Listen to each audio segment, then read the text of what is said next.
Okay, what is up? What is up? Oh shit, Darkbags, my man, what's up, dude? Indeed, another Ember grind. Let's go. Gonna try and fill up my second archive. We'll see what happens, but yeah, other than Ember grinding, the new GudaGuda just got announced, at least the campaign, prior to the release of the event. So that means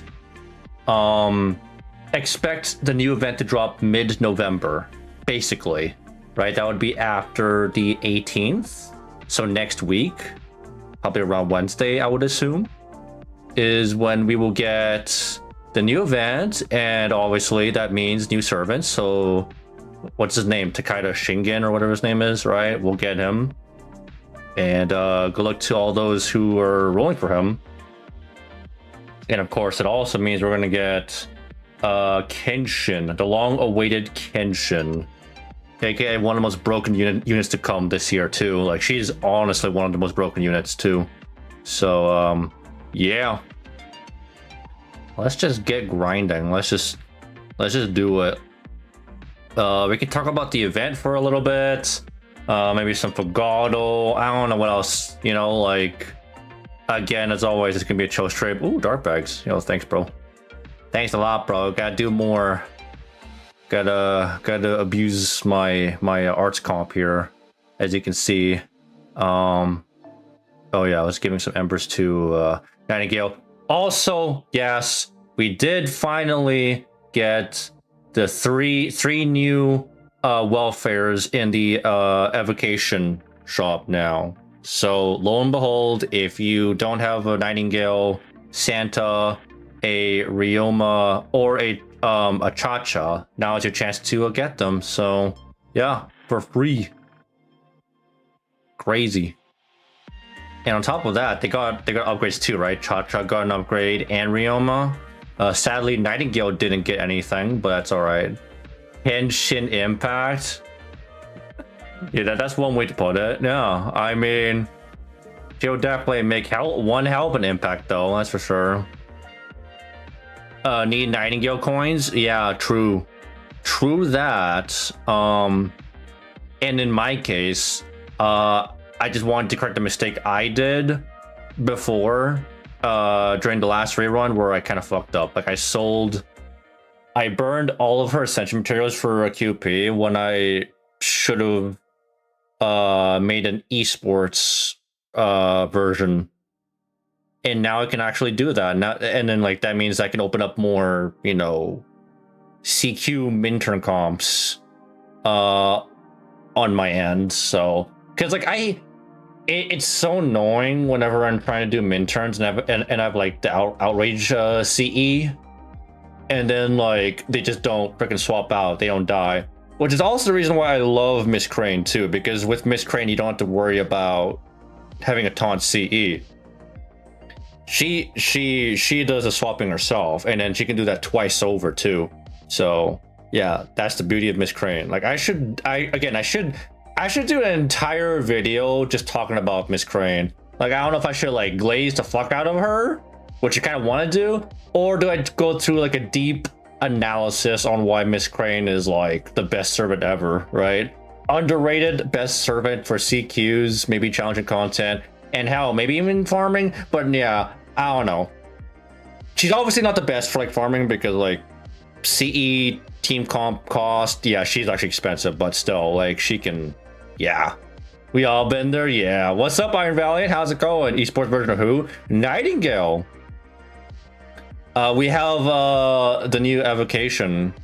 So as you can see here, they have their bond up, 20% bond up, which means, you know, they are finally back, and I'm pretty happy. Does that mean like the next one's gonna be Salter? Because I'm still waiting for Salter. Like, come on, man, get me Salter already. I want to get all the welfares. Dude, what could have been me at that point getting every single servant in the game?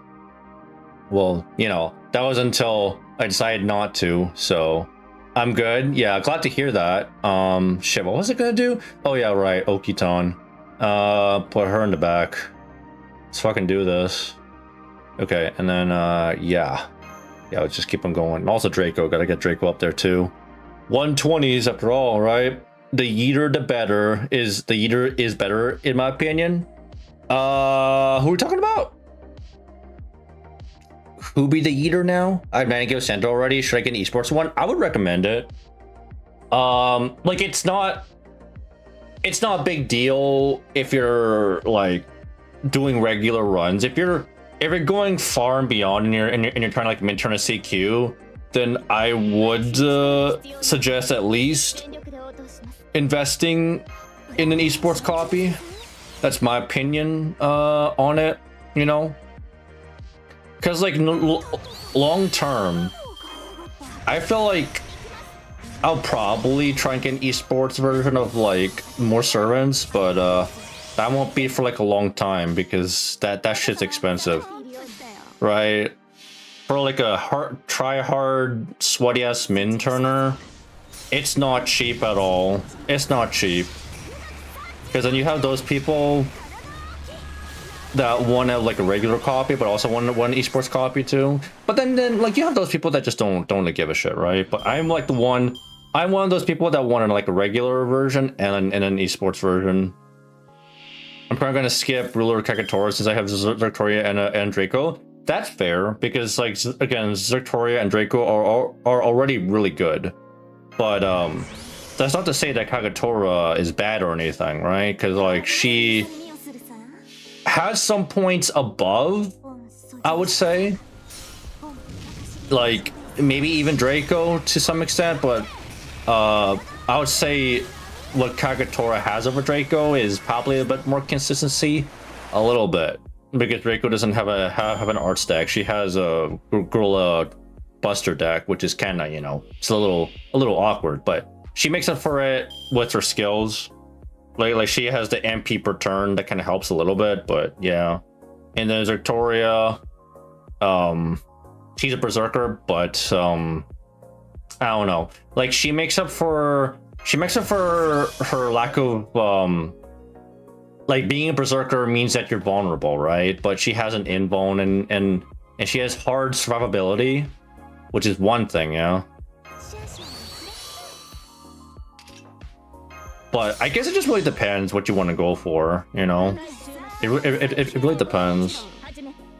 What level do you keep him at for the esports copy? If it's like if it's a 4-star, that'll be level 60. So once you get to basically you want to, like, it depends on said servant, because if you want all 3 of their skills, then you lead them at 3rd ascension every single time. And then there are some servants that you lead them ascension like 1 or 2, like it really depends, right?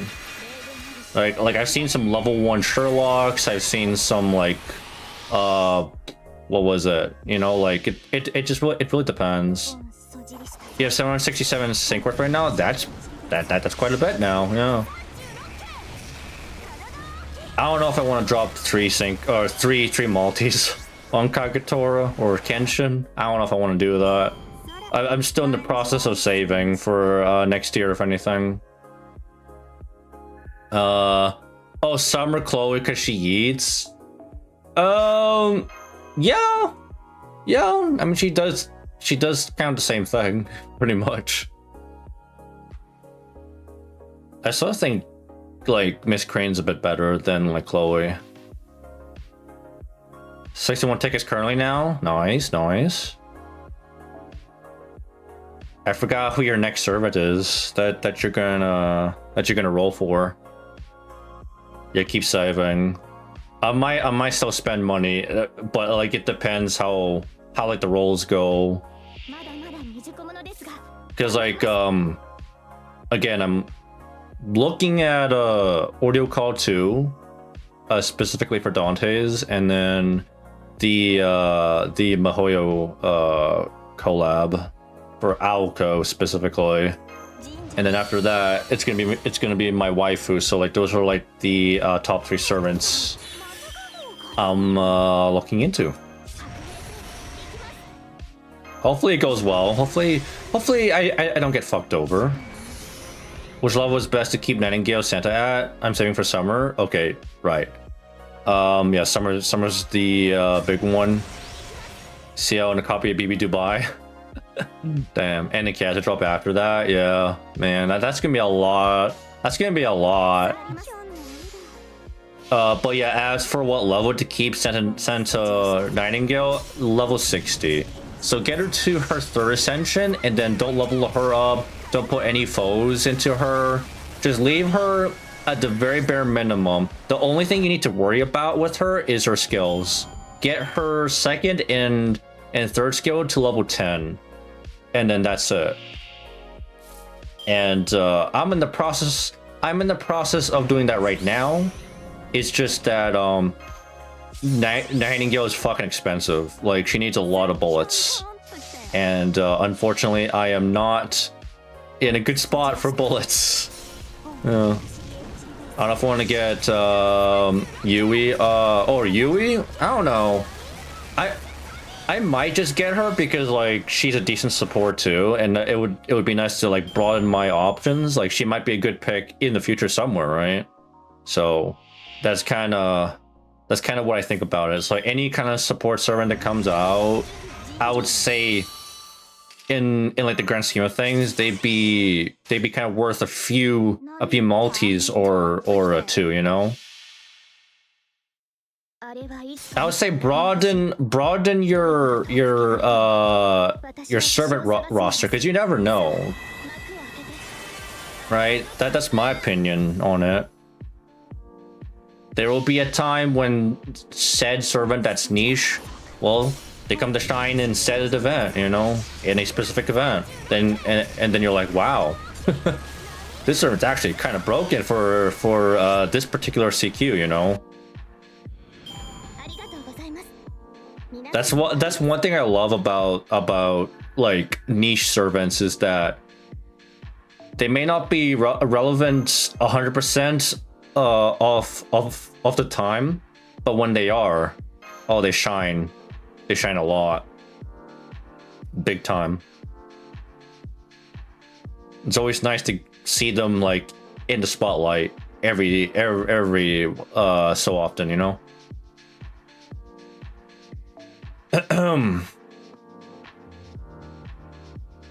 As always, Nightbot is on, so feel free to request some bangers. So yeah.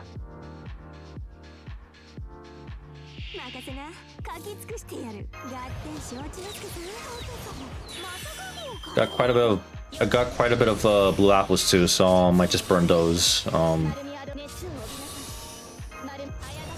stockpiling a little bit, just a tiny bit.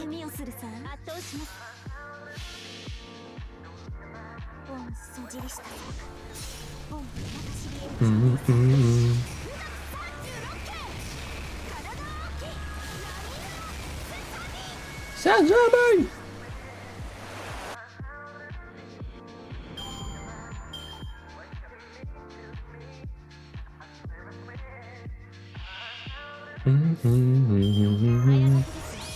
I mean, what else is there to talk about?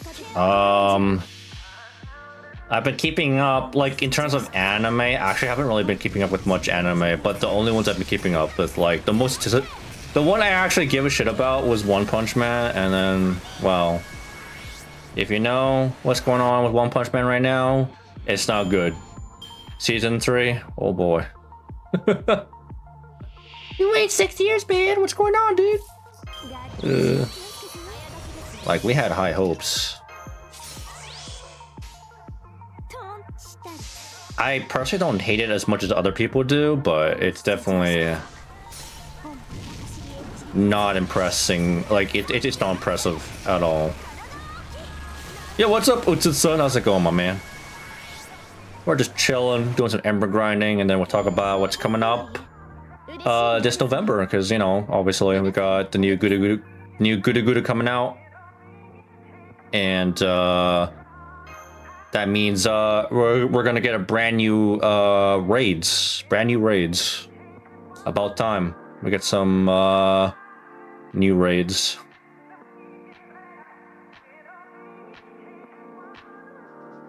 Get her to level 60. Yeah, that means so basically, as soon as you get her to 3rd ascension, do not level her up anymore. as soon as you get her to third ascension, stop, because at the very bare minimum, you want to keep her as little HP as possible so that it's easier for her to be, you know, killed off if you put a taunt CE on her. That's the general gist of it. I'm gonna go hard on the raids. Yeah, I don't know. I don't know if I want to go like super hard. But I think there might be a few of those raids that I actually want to invest in a little bit, because again, material hell is eternal, and oh boy, do I need a lot of materials right now. And I think some of these raids will provide, you know, season 3 of 1 escalator, 1 slider man, 1 frame man. Yeah, people are clowning the fuck out JC staff right now, and Bandai Namco. Oh boy. Did you guys? I mean, did you even see the fucking this one tweet of like Madhouse right now, because they're doing this whole I don't know, they're doing something for 2027. I forgot what it is. And then the replies are like, please come back, please remake season 2 and 3. We want you guys made season 1 was so amazing. You guys gotta save One Punch Man, you know, gotta get the dream team back together, you know. But I don't know, like season 1 was actually like obviously like peak, but it'll be hard to get the same team back, because like those were like a bunch of talent, right? They came at the right time. That was like, that anime season 1 was made at the right time. So I don't know, like what's gonna happen after season 3. Like, it goes one of 2 ways, okay? So 1, they don't do another season and then that's it for One Punch Man, or 2, they keep on going for season 4, and then we'll either get JC staff yet again, or we'll get a brand new studio in on it. So maybe we'll get, I hope it's not JC staff, because like they've been like disappointing to me, you know. But I don't think Madhouse will get it. I'll be fucking surprised if they do, but I would expect probably another like studio, like I don't know. I mean, what are the big ones right now? I guess like the ones that the one that did like My Hero Academia, God forbid, like Affordable. I don't even think Affordable, no, but yeah, we'll see what happens, you know. We'll see what happens. It only has her 2 skills levels for level 60. No. Let me see. I'm pretty sure you need to ascend her. You need to ascend her again.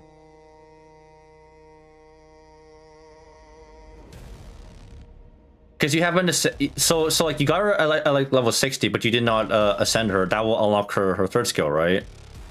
That's how it goes. And then after that, you don't level her up past that. So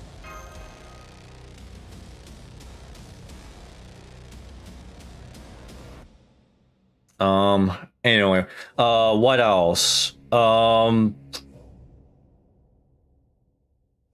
Let me think. I had something else I wanted to talk about, but I forgot. Like, I hate forgetting what I was going to talk about. I feel like a train of thought. You get the general gist of what I'm talking about, right? Iron, like throw Ascension and then just stop leveling them up, because you want to unlock all 3 skills. Like, if the 3rd skill is crucial, right, for like buffs and shit, then you want to get to the 3rd Ascension. Otherwise, the point of getting an esports servant is to just do the bare minimum. Level them up to like the bare minimum of like what you need. Yeah, no leveling, just ascend. That's it. Don't make the mistake. Because it's just like, you know, maybe for some people it's like instinctive. You're like, oh shit, I gotta like level them up now because I ascended them, you know. It's like out of habit, you know. So, but like you gotta like remind yourself, oh, I already have one. I already have a copy of her that's fully leveled, so I don't have to worry about her anymore. So level second and third skills, yeah, for Nightingale specifically, I wouldn't really level up her first skill because like you're not really worrying about the heals per se. You're not worrying about the heals. Your problem, like maybe, like there might be a scenario where you want to like, where you want to worry a bit about the removing like a debuff, right? But majority of the time you're not worrying about that. It's mostly about the other buffs basically. Yeah.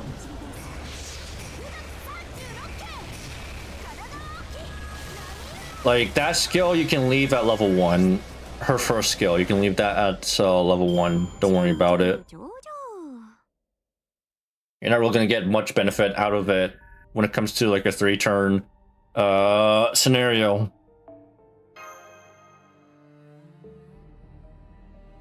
Okay, I just need to like remember how many blue apples I even have right now. How many do I have?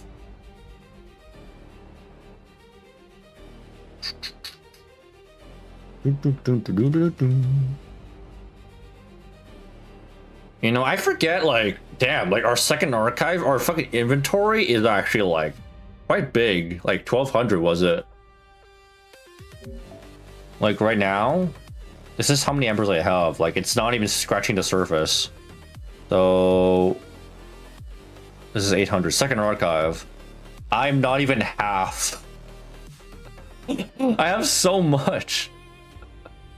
Oh, it's crazy. That's a fucking lot, honestly. This music slaps. Vegeta. Ooh, Dragon Ball. That's another. That's not another mainstream anime that I don't think I'll be ever watching, like binging straight through. It'll be super difficult to actually get me to watch, like, start watching like a mainstream anime. If I have 6, I'll probably burn these. I'll burn these. Do I need to max them out or not really? Oh, for second and third skill, yes. Yes. Like again, you still want to worry about maximizing damage, of course, you know. Maximize the benefits of those skills. So unfortunately, yeah, you're gonna have to dump some, like, as much as it hurts, you're probably gonna have to you're gonna have to dump a couple lures, right? So hey, what's up, Noble? Media puts Vegeta in a casket. Media nah, I win. I'll win. Yes. No, I need to farm QP. Yeah, that too. I'm still burning like a shit ton of QP. Like, notice how I'm not even at like 1 billion QP right now, because I'm always finding someone to level up, and it's gonna take me like forever to ever like reach the QP cap. I don't think I'll ever reach the QP cap in my lifetime. I don't think I ever want to, because that would be like, it feels bad, you know. I always try and find someone to invest in, something to invest in, whether it's appends, skills, the class score, you know, faux pas, you name it, you know. I try and find something to level up, because at the end of the day, like eventually you'll max out everyone, right? That's assuming you're not like it's practically impossible to max out every single servant, obviously, because like, well, the game's not giving you enough lures to max out everybody, right? Resources are still scarce, right? The most you could do is 9999 everybody, you know, if you're freaking like Leviathan. But you know, if you have sons, trust. You think I'm gonna get into Dragon Ball? You think I'm gonna get into Dragon Ball if I have children, if I have sons? Maybe. I don't know, like, if I have kids, and then if they're particularly sons, I'll definitely introduce them to like the shit I used to watch, the shit I used to play. Like if I would like probably go back to like Game City, try and find a PS1, maybe if they sell a PS1. You know, you never know. But I'll at least show them my childhood stuff. I would pass on to my children my childhood, basically. You know, that's how I would raise them. You know. You have 2 lords left. Oh boy, me too. Wow, feels good to be on the same boat. And when you're in the same boat, I mean, we're fucking cooked. We're cooked on lures. That's why I'm saying lore casting, right? Damn, lore casting.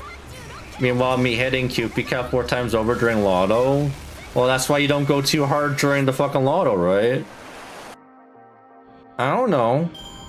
Like I feel pretty good after like farming like 200 boxes. I don't have to farm 500. I feel like 500 is it's a bit too much for me, you know. I know like some of you guys still go like far and like beyond, but personally for me, you know, I'm pretty satisfied every time I finish like a Lotto. Like I do the bare minimum 100 boxes, like I say it over and over, you know, 100 boxes.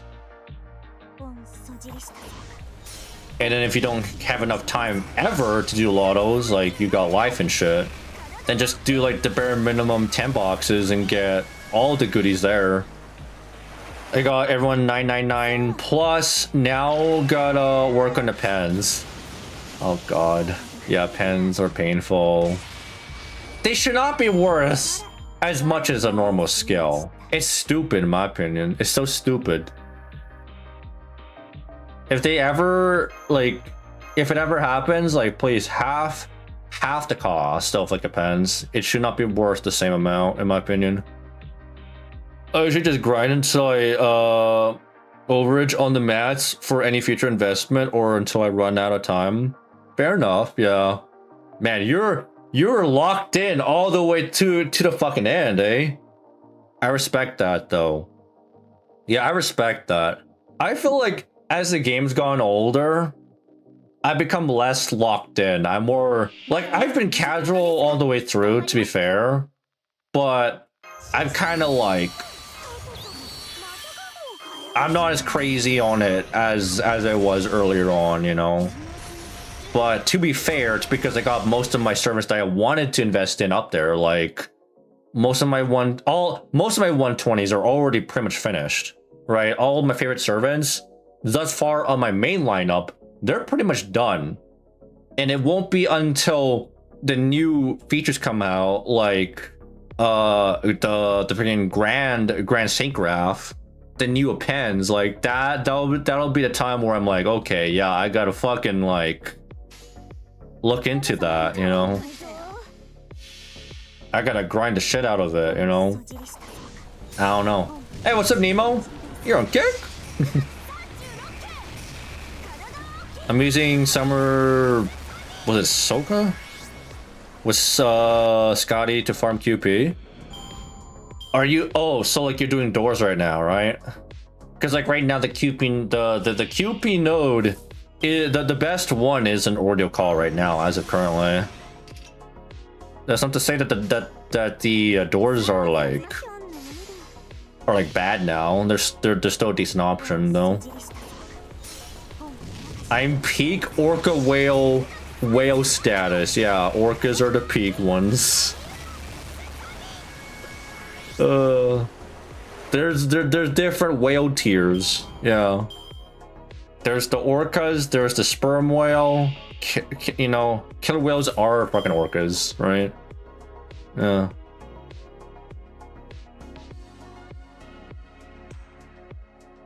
I'm surprised, dude. I didn't expect you to actually drop in on freaking kick, but hey, awesome. I don't like my kick isn't really shit though, to be honest. It's just a different platform because again, I don't want to put all my eggs in one basket. Oh, Suzuka. Summer Suzuka. Gotcha. Yeah, because she is a quick servant. AoE. Quick rider. Ironically, I probably don't need to farm the bronze and silver materials that much this Christmas on NA, but the gold match tickets I do need, plus stockpiling shells over 2 years in the future is fine, I guess. Yeah. I mean, you can, like, you can never have too many materials because there's always a chance that in the future there'll be someone that you want to like invest in, you know?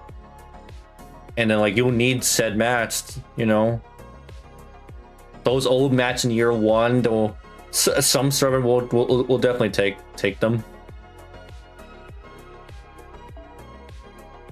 Like for me, like I'm back in void dust hell, and I need bones again. Good old fucking bones, man.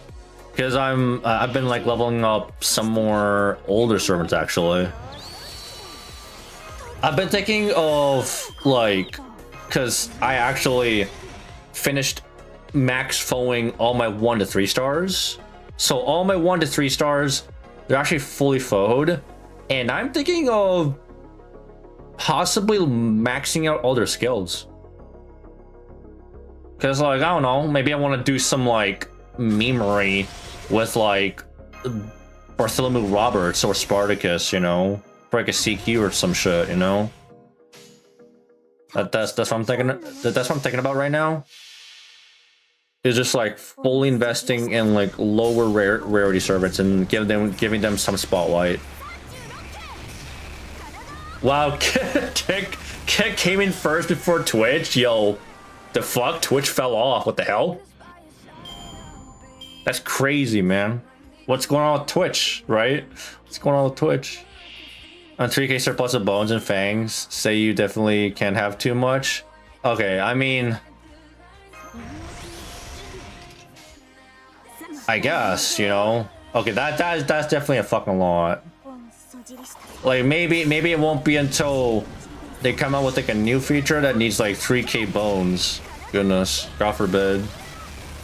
I can already see them just upscaling the amount of resources that you need. When they're like, oh, let's raise the level cap to 150, but to like unlock the ability to level up your servant to 150, you need like, I don't know. You need all these materials. You need these 5 new extra materials from Ordeal Call or whatever happens in Arc 3, you know, it's just like double the fucking amount. And you need like 500 million QP. All right, there you go. Have fun, you know. Obviously, I'm over exaggerating, but I can see them, you know, increasing the amount so that it gives us veteran players something to spend on. I wish getting materials were more easy. Yeah, you would think so, but they still haven't really done. They still haven't done anything for like the free quests. Really, the free quests are like. How often do we even farm those? Like rarely.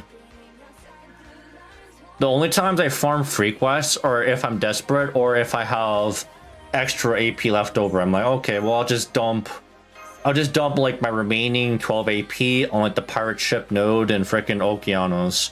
Or if I have 4 AP left, I'll just drop that on Fuyuki just in the hopes of getting like a few bones.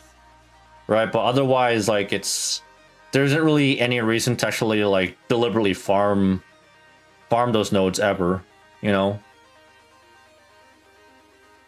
And then even with the quality of life improvements, like the CEs, do we even use those CEs? I just feel like they just exist. Do we even give a fuck about them? Like maybe we actually use them during like events, but outside of like events, like not really. I don't like, I don't really use them at all, actually. I just feel like with the introduction of like advanced quests, like they've just been there. Like it's a cool thing to have those like mini CQs and all, but for the reward, I feel like it leaves much to be desired, you know? There's more they could add. And then it counts for any append costs until JP up. Yeah, exactly what I'm saying, you know? Cause yeah, we'll get the new pens, and then we're gonna get the Grand Synchgraph. 10 billion QP cap. Oh god. Don't tell me you're gonna try and hit the cap too, man. Like, ooh. I mean, I know you're gonna need it. That is a fucking insane amount. That is a crazy amount. 2 years for real. They have actually really good AP efficiency for Mats and Bond. The problem is if you ain't eaten on the top of fully clearing events, then it's better to save your apples for lottos, pseudo lottos.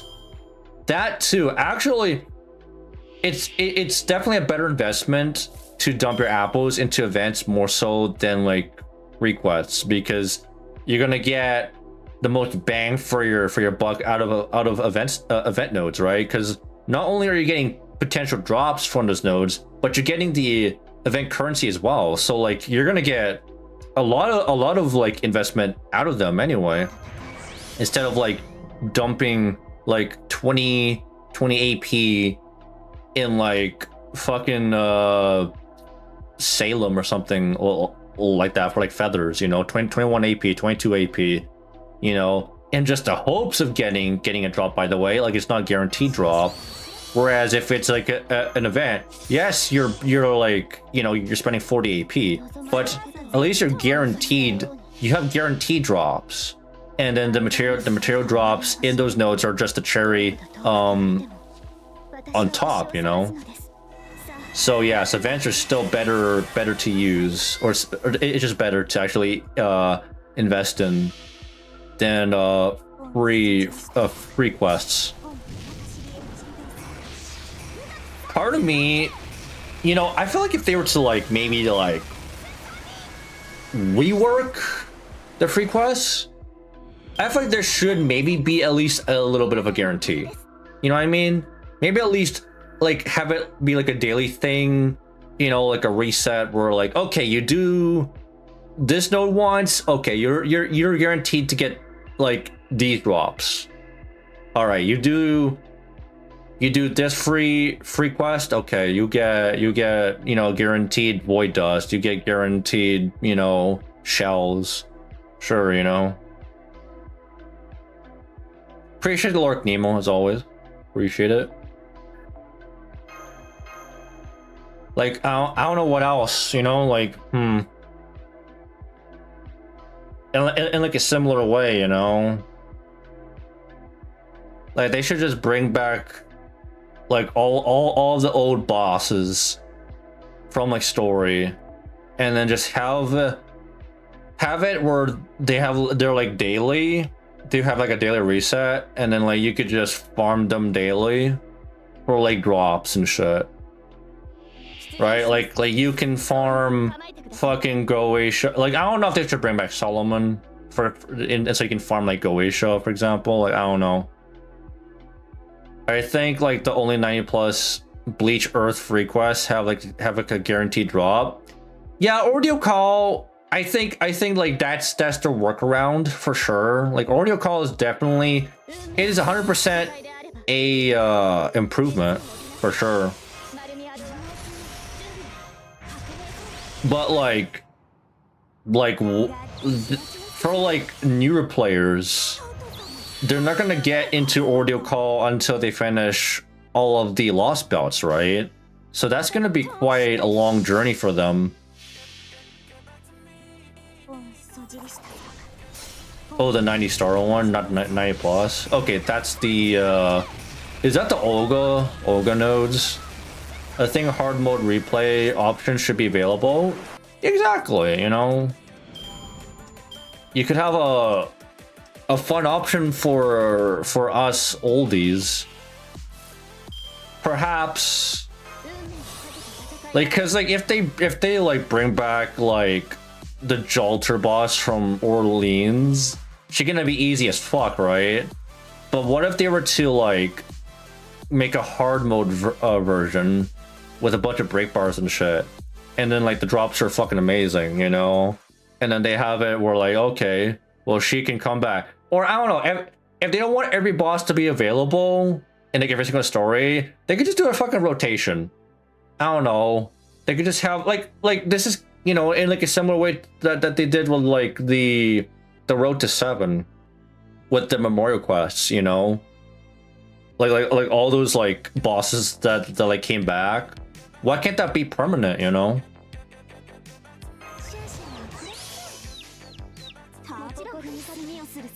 Like we need FGO needs to have a bit more replayability there. Instead, like all those story nodes or all those free quests are just like they're just kind of there. We don't really do like 90% of those free quests ever again. We do them once and then we just forget about them. They might as well not even exist after they're fucking done, you know.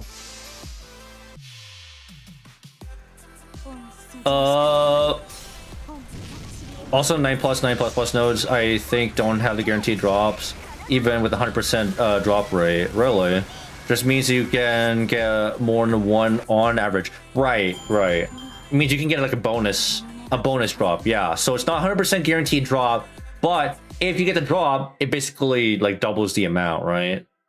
That's it, right? Oh, it's the Helena one, bro. The Helena one, man. I need to figure out a team comp for that one because Helena, holy shit, she fucking like huge amount of HP, fucking thick. Guaranteed lamp drop. Actually, I might need a couple of lamps. That reminds me of the early Soldier Recollection, who was programmed to target casters. Exactly, right? She was an interesting boss. Yeah, they brought her back. Yeah, if they were to bring her back, I mean, they could just further polish up that boss, add some fucking break bars, maybe some new unique gimmicks. Like, they could do a lot. Not quite. It's like multiple enemies with high drop rates, like 90% checks. Okay. On average, you're gonna get more than one, but you could also get... No, right. Yeah, no, makes sense.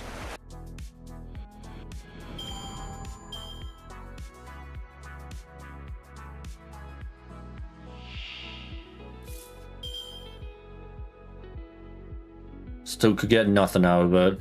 Aldi has a comp with Ash for the Helena node. Okay, I'm not too surprised about the Aussie comp. Ash, huh? Well, I will have to borrow a fucking Ash. I don't have one still. Because I skipped her. Regrettably, because I still kind of wanted her. There's definitely an option to have her. Like, she could be good in certain scenarios too, because like, damn, her skills are fucking bonkers. It is what it is. Yeah, I mean, if anything, I could just wait for her next raid up, you know? Surprise raid ups, who fucking knows, right? Just gotta be patient. Like, at the end of the day, all these servants that just came, they'll be back in like a year or two, so you just gotta be patient. Like, this whole FOMO thing, it's not really FOMO if you really just wait. The only thing where you feel like it's like, oh, you know, it's like it's all or nothing, it's only because you want them now, when you could just be like, okay, they'll come back next year, or they'll come back in like 2 years, so you're not really missing out. You can just get them. You can just try it again another time. She's good in most scenarios. She just succeeds in a few. Yeah. I particularly like her unique charisma, right? The one where she grants attack up. That's an interesting thing. Like the lower HP you are, you get more attack up, you know? That can kind of synergize with Hijikata actually, because he wants to be low HP all the fucking time.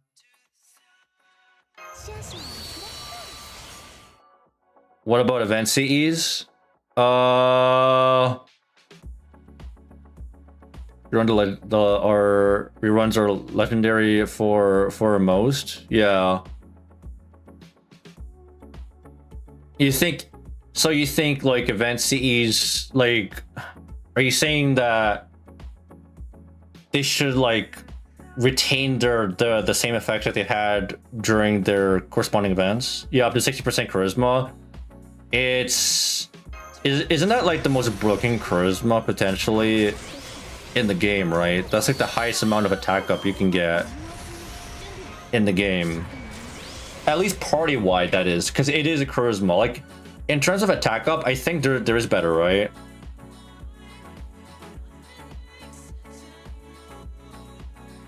For example, the current Nobu banner, when the CE is gonna come back. Oh yeah. Yeah, I wish. Like, yeah, servants don't like they'll come back. The CEs, most of them don't come back. A lot of them don't. And I wish like some of them did, you know. Servant reruns, but event CE reruns are much more rare, but nobody cares about collecting CEs. Yeah, no one, most people don't give a shit about CEs, to be fair. Like, I feel like in terms of like I feel like most people worry about having at least 1 to 3 maxed out 5-star MLB CEs, right? Because like most people will probably worry about obviously having a K-Scope, Black Rail, and then maybe an event CE from an event that they did recently, and then like they're fucking good. And I think for like the most part they can function that way, you know. They don't need every single CE in the fucking game to, like, you know, to actually play. It's obviously nice to have like a variety, because you never know, you know, which CE could function, could actually perform best in like different scenarios, you know. Like, it just comes back to the discussion of like niche servants. There are niche CEs, and they could prevail in like a CQ, you know.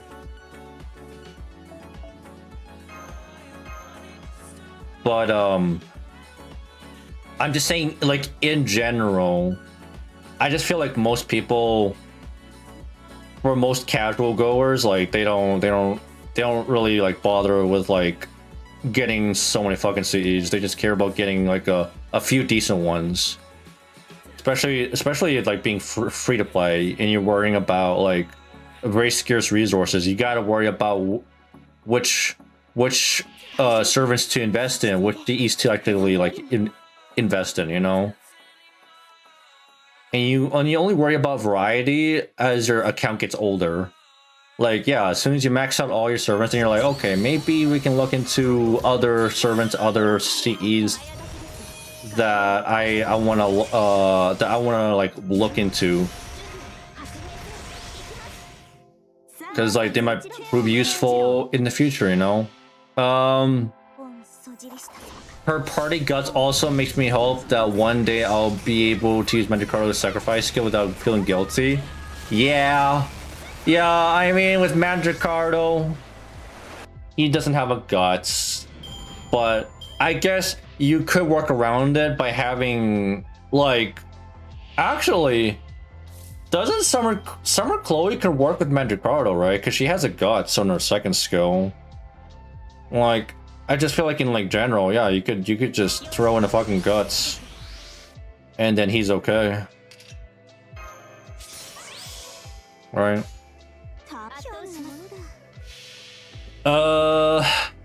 Hey, what's up, Alright Project? How's it going? What's up?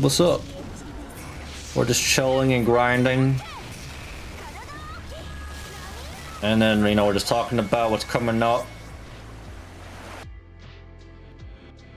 I mean, a high value event CE that comes to mind is Outrage, but that now gets consistently a rerun right now. Yeah, Outrage comes back every so often, right? But like, let's be honest here. You know, we probably won't ever get the goat taunt CE poster girl. I don't think we'll ever get that back.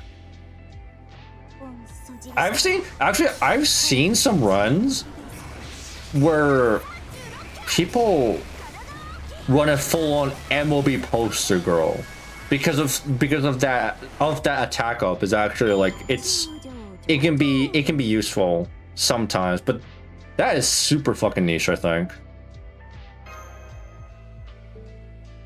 Like actually using an MOB poster girl doesn't happen too often. Poster girl is very rare to need over outrage. Outrage mostly for min turns, and poster girl mostly for stalling. I feel like only thing you gain is a 3 turns instead of 1 turn taunt. Exactly. So for a 3 turn taunt, it helps for stalling though. That's the one thing I'll say. But yeah, I obviously outrage is like the better CE for like min turns nowadays, because like for one, it doesn't have the HP value, which would hurt min turns potentially. And on top of that, it's a 4-star too, so like for like budget reasons too, outrage is actually like really good, right? Usually you want the taunter to die, exactly. But in like a practical use outside of min turning, poster girl is better. Like again, if you want to stall and you want said servant to actually tank for like 3 turns for like a little bit, right? Poster girl is actually still pretty good. Obviously for us, right? Like okay, outrage. We can talk about outrage all day, but I'm just saying poster girl is still, you know, still one of the best taunt CEs out there. You know, top 2, because I feel like other taunt CEs don't really get talked about at all, right? No one really gives a shit about them. Making anyone George except Bonds. Exactly. That's my point. Is that turning anyone into George basically for 3 turns can be useful, you know? Like you put a poster girl on like Merlin, Konskaya, anyone where basically the point is like you don't want the enemy servant or enemies to hit your most valuable servant, your freaking DPS servant. You don't want them getting hit. Like if you're using a berserker, you know, that's fine, you know. Okay, two more blues, and then we'll talk about the event, because there's actually quite a lot. There's actually a lot I kind of wanna invest in for this event. The problem with the other taunt CEs is that give you survivability. Yes. It's like I know there's one taunt CE that gives like invuln. So, yes, in a practical use case, that's good. But otherwise, for more advanced uses, it's basically useless. Like, you don't really need the invuln. In fact, you don't want the fucking invuln, you know? Remember before Outrage, I only had Maiden in Halloween, with like 40% defense up? Oh yeah, that one, yeah. Yeah, that one was actually like decent. I feel like some of those CEs that have like defense up, like they can still be useful too.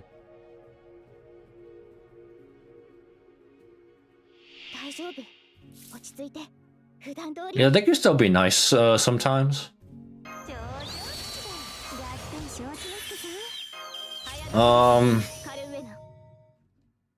Let me think. Fucking heck. Do you guys ever think that we'll ever get a power creep CE on the level of Honey Lake? Probably not anytime soon. Like we won't get a CE as broken as Honey Lake, because Honey Lake is a god tier CE. 60% defense up, non-MOB. Yeah, that is actually quite a bit. That can make your servant quite tanky, actually. We came kind of close with the Liz Welfare CE. Yeah. Yeah, I guess. It's getting up there. But like, goddamn, there's so much value. Like the invuln pierce on top of just extra damage is insane value. Now, if only it was 2.4k in like attack though, eh? Can you imagine if it was? That'd be insane. Hey, what's up, baby? How's it going? We're just chilling, doing some ember grinding before the new event. Cause yeah, we're finally gonna get Kenshin. You know what we need? Fuck it. Let's power creep. Let's bring you power creep. Let's bring CEs have 3k attack value. Fuck it, honestly. 3k attack value, 4k attack value. Oh yes, and then we can level up to freaking level 200, 300. Oh god, can you imagine how CE bombing is gonna work then? There's probably there's gonna be a pretty decent invuln pure CE in this GudaGuda. Yeah, we'll actually talk about that in a bit. To be fair, if anything is insane, it's 4-star welfare Merlin with type Venus Liz. Yep. To be fair, in terms of like servants, this year in JP is pretty fucking insane.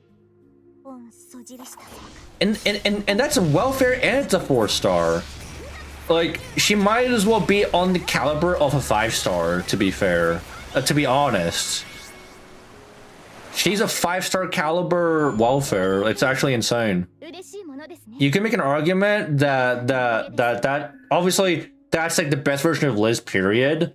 But she's definitely in the debate of being one of the best welfares, period, too. You know? Yeah, I mean, I feel like it's not really a debate. I feel like it's like a unanimous consensus that Liz has definitely power crept the game quite a bit. Not only 50% buster and crit up, and it's and you can grant that to anyone, right? That's like targetable. Self-sacrifice too. She is essentially a min-turn CQ. Like, she was perfectly designed for CQ min-turns. It's almost like Lasongo is trying to cater to not only veterans but also she kind of like a gateway to actually like min-turns too for like newbies. She's kind of a gateway servant because she's a 4-star and she's a budget, you know, 4-star. So it's like she'll definitely make it easier, you know. We can now run 4 archetype teams with her, technically even 5. If you want to go that far for like memes, archetype memes, yeah, true. Funny, I mean, goddamn, of all the servants, of all the characters to be like a type, it had to be fucking Liz, dude. Liz being type Venus, okay.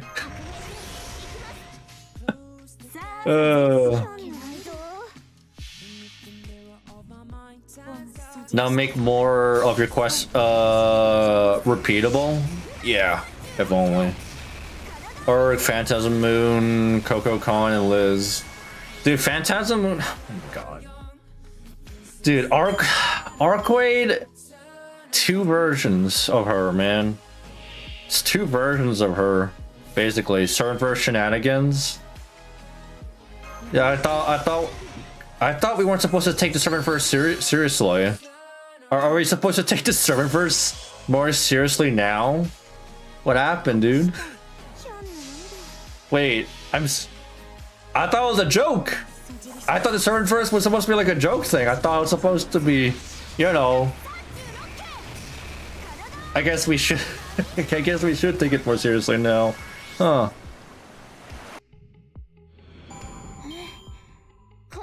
We're living in an interesting time. Yeah, one more. Type Venus Liz was so annoying apparently that they kicked her out of the universe, and that's why. That's the story. Okay, let me get this straight. Is Type Venus Liz in like a nutshell? Okay, all right. Is she? Is this Type Liz? Type Venus Liz? Is she the Type Venus? Type Venus, or is it just like specifically in the Servantverse, and there's like a Type Venus in like our universe that we still have yet to see? Like, I don't understand this. I'm trying to understand how this shit even works because it's still confusing to me, you know? That's our Type Venus? Okay, so she's universal across. Wow, okay. God damn it. So she's kind of a joke. She's kind of a joke, but not really a joke, Servant. This is Servantverse Venus. Wait, I'm just confused, not gonna lie. What the fuck? Servantverse Venus is... Wait. What?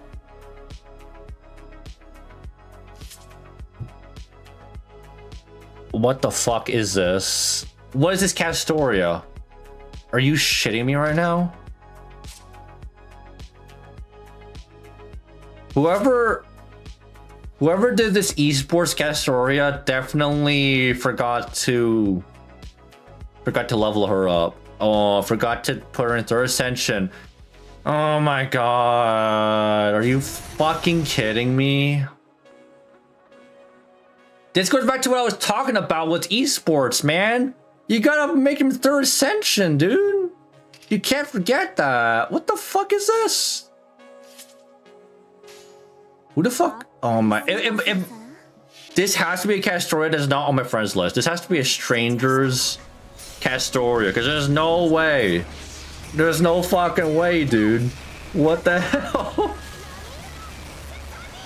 Depends on the servant. To be honest, oh yeah, no, we had that discussion earlier. It depends on the servant. I know there are some servants where you don't need to third ascension them. Yes, I know that. But I know a lot of them. If it's the meta servants like Scotty, Kornskaya, Merlin, Castoria, third ascension and then minimum level 70 is what you'll need to esports them. At the very minimum, right? Some esports don't bother with third skill or even a third. Oh yeah, no, exactly. No, I get what you mean, BB. Oh my god, look at the fuck. Thank God. By the way, thank God I have this mystic code actually kind of goated, not gonna lie. I've been using this mystic code a lot lately because of like the 20% separate charge actually helps. It comes in clutch. Like Lady Avalon doesn't need her third skill. True, exactly. She's actually a good example. Yeah, no, Lady Avalon's a good example of a servant that you don't need the third ascension. Yeah, you're right about that. Let me think of another like servant that's actually like less known. Like I've seen some crazy ones like level 1 Himiko, level 1 Sherlock. Like you've seen some level 1 esports. Like it goes crazy like that. In fact, like I have a friend that has an esports Sherlock. You know, I kind of wish I had my own, but yeah.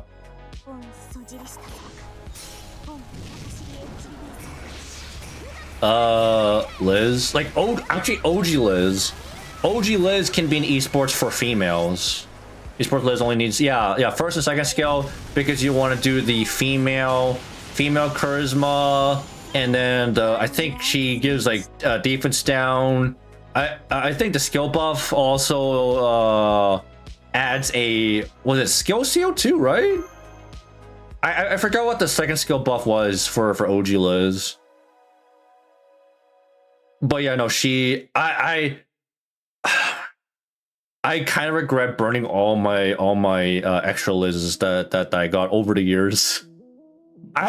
what I need to do right now, this is what I fucking need to do. Buff removal, okay, that's actually pretty good.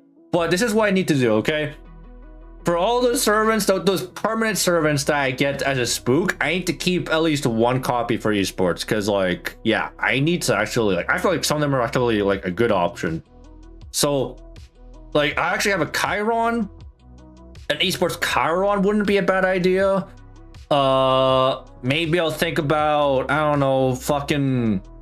maybe an esports Ibaraki, you know, esports Banana, because like I feel like maybe her skills can actually be a bit useful. Actually, I've seen esports Morgan. It gets so crazy. I've seen esports fucking Morgan, where it's only her first two skills too. She's actually another good example, a lesser known example, because you know most people don't esports their fucking Morgan, because you know that's a cruel thing to do, right? Esports Morgan. Because she has a charge and she has a charisma, and that can be enough for some runs. Actually, I don't know if I want to do that though. I'm not in any position. I would rather MP5 Morgan before I even remotely decide to esports her ever. Like if I ever get MP6, then maybe esports Olga, even though you don't need to esports her because like how she works. Wait, esports Olga's a thing? Wait, why would you need to esports Olga? What? I don't know. That's interesting.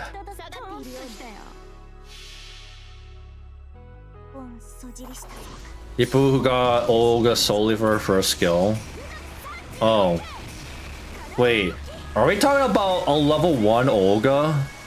Esports Olga as in like level 1 Olga? So they just max her first skill and then that's it? It's crazy.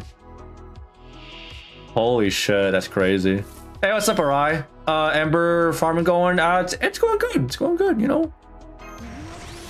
I am gonna try and fill up my second archive, but I'm not even halfway. I want to at least get enough to I want to get enough to actually dump it all and max out 2 more levels onto my Okitan. You bought last 7 on JP last night? Hey, nice. Feels good. Man, I will never forget. Dude, I will never forget that peak solo fight I did with Amakusa, man. Bro, that solo battle I did with Amakusa versus fucking Ort. Holy shit, that was cinema, dude. I did not even believe in it. I didn't even think it was possible. I only did it because I just wanted to try it. I just wanted to see, okay, you know, it's worth a shot. I cooked there. I fucking cooked. There hasn't been a solo. There hasn't been an Amakusa solo and freaking Ort, so damn. That was crazy. I kind of wish they actually, like, if we get like a rerun, if we get like a memorial quest, I hope they bring him back. Yeah. They get Olga solely for the card rigging. The card rigging? Let me double check. I honestly forgot how Olga's kitty even worked. I'll be honest, it's been a bit. Cause I know she has like different skills depending on like ascensions, right? That was peak, not gonna lie. That was cinema, dude. That was probably the most impressive Amakusa run I've ever done in my life. Aside from Ceranos, of course, because that was also pretty fucking annoying. Ceranos was also pretty fucking annoying to actually mid-turn too. First skill. So people use it for people trying to esports her for her first skill. Oh. Ooh. Okay, I can. Third stage. I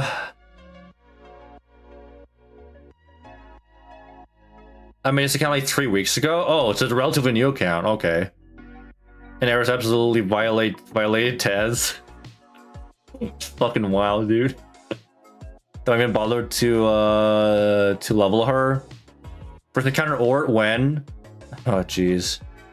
Don't even get me started on that. Yeah, that's I don't know, bro. Basically, first skill makes the hand on Olga card plus 50 stars. Yeah, okay.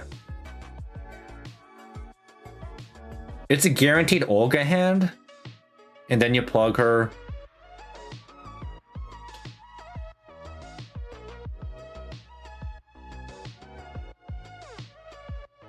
Well, okay, maybe like, well, I guess I can actually like I can see why you probably want to leave her like maybe you want to swap her out, right? Yeah, either you plug her out or you leave her at like level 1 and then like kill her off after that, I guess.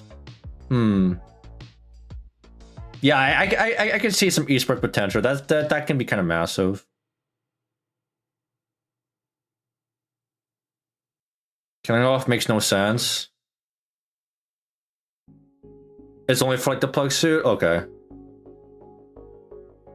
I bought this arrow solely to kill Taz. She's MP5 level 100. He stood no chance. Yeah, single target Avenger, right? Straight up advantage. Well then, okay, well then I don't fucking, okay, well, then what's the point leaving her level 1 then? You might as well just, so if it's only plugged, then what? I guess some people really don't give a shit about leveling her up then, eh? I guess you don't want to use her like general, you just want to, like for those like hardcore maintainers, just leave her at like level 1, I guess. Fair enough. You don't really need to esports her then. You really don't. Okay. Because like her other skills, right? Like, I don't know.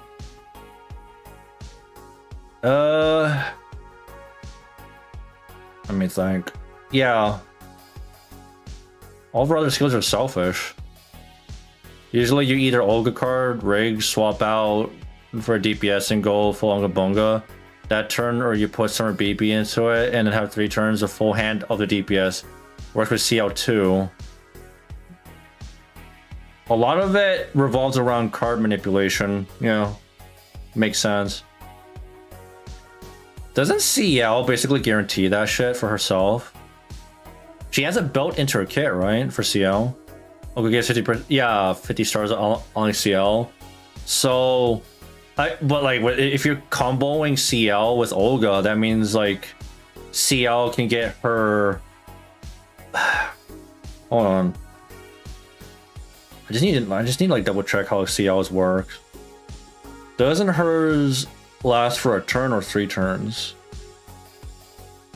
It's for a turn. Okay, it's for 1 time. So like, she can do it with Olga. It's like you can do that shit twice. Works pretty much the same as like Olga's. Yeah, I get that. I'm just saying if you want to do some stupid shenanigans, like let's say you don't use Summer BB in this case, and you just use CL and Olga, and you want to use CL as your main DPS. I guess you can lock in. I don't know. You can lock in Olga, and then lock in. So like lock in Olga, guarantee CL. I don't even know, dude. I'm just trying to think. Swap in CL. Get those guaranteed. Get a guaranteed hand, and then the next turn you can guarantee a hand again from CL. I guess you can do it twice. Only stars only give Olga an edge in that case, yeah. Oh, you mean like using CL as like an esports in like an esports scenario? Yeah, I don't know about that. Cause like, yeah, it's her 3rd skill though. It's up to her 3rd skill for CL. I'm just saying if you're using like CL as like a DPS. Or you lock it with Summer BB? Yeah, with Summer BB.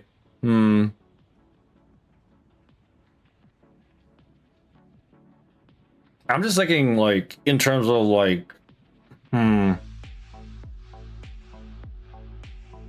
like goddamn, I don't know. Meanwhile Summer Ruler Artoria is just like She still has the card shuffle. It's pretty much irrelevant. I don't know. Like, why use her now when you can just guarantee a fucking hand with Olga now? Rulotoria was dead when CL arrived. Yeah, man, that's sad. Isn't that fucking sad? It's not even more dead with Olga. Yeah, I don't know what they can even do with Rulotoria now. She's just a gimmick. Rulotoria's becoming even more gimmicky now, pretty much. Okay. Yeah, I was looking at CL here. Yeah, third skill. I don't know. And then Olga's level 1, so I don't know. Once we get Olga, she's, in my opinion, definitely a must roll. Because, like, not only is she a novelty servant and she's actually good at farming, but she also has a lot of support capabilities, esports, not esports, but, you know, min-turn setup. Doesn't matter, to be fair, what level they are, because you plug them anyway. Yeah, true.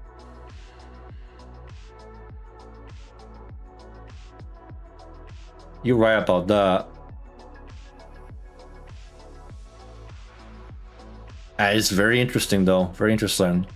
Also, what is this? Yeah, no, thanks a lot. So we have a final project order. Does that mean we're gonna get like an entire banner with like all these servants coming back, basically?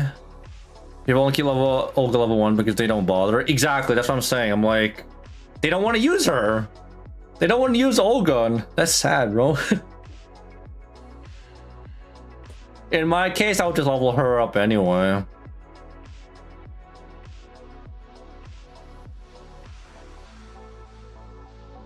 +100 banners, 5 FP banners alone right now. Jeez. That's a fucking lot.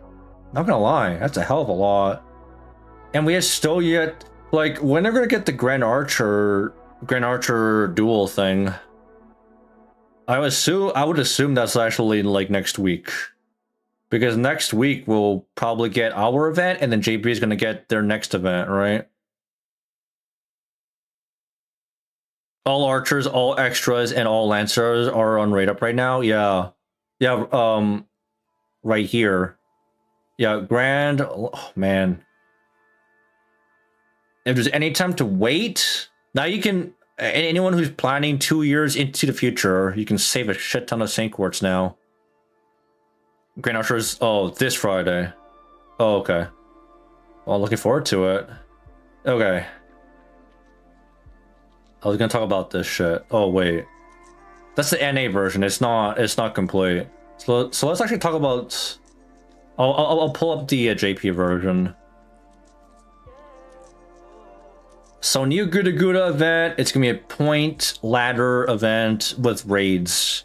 That's the general gist of how this event's gonna be structured. So what we're gonna get, well, I think it's like every GudaGuda, right? We get the CE experience, more command codes, everything that you'd expect, QP, mana prisms, materials, you name it. Story was pretty good for this one. I look forward to it.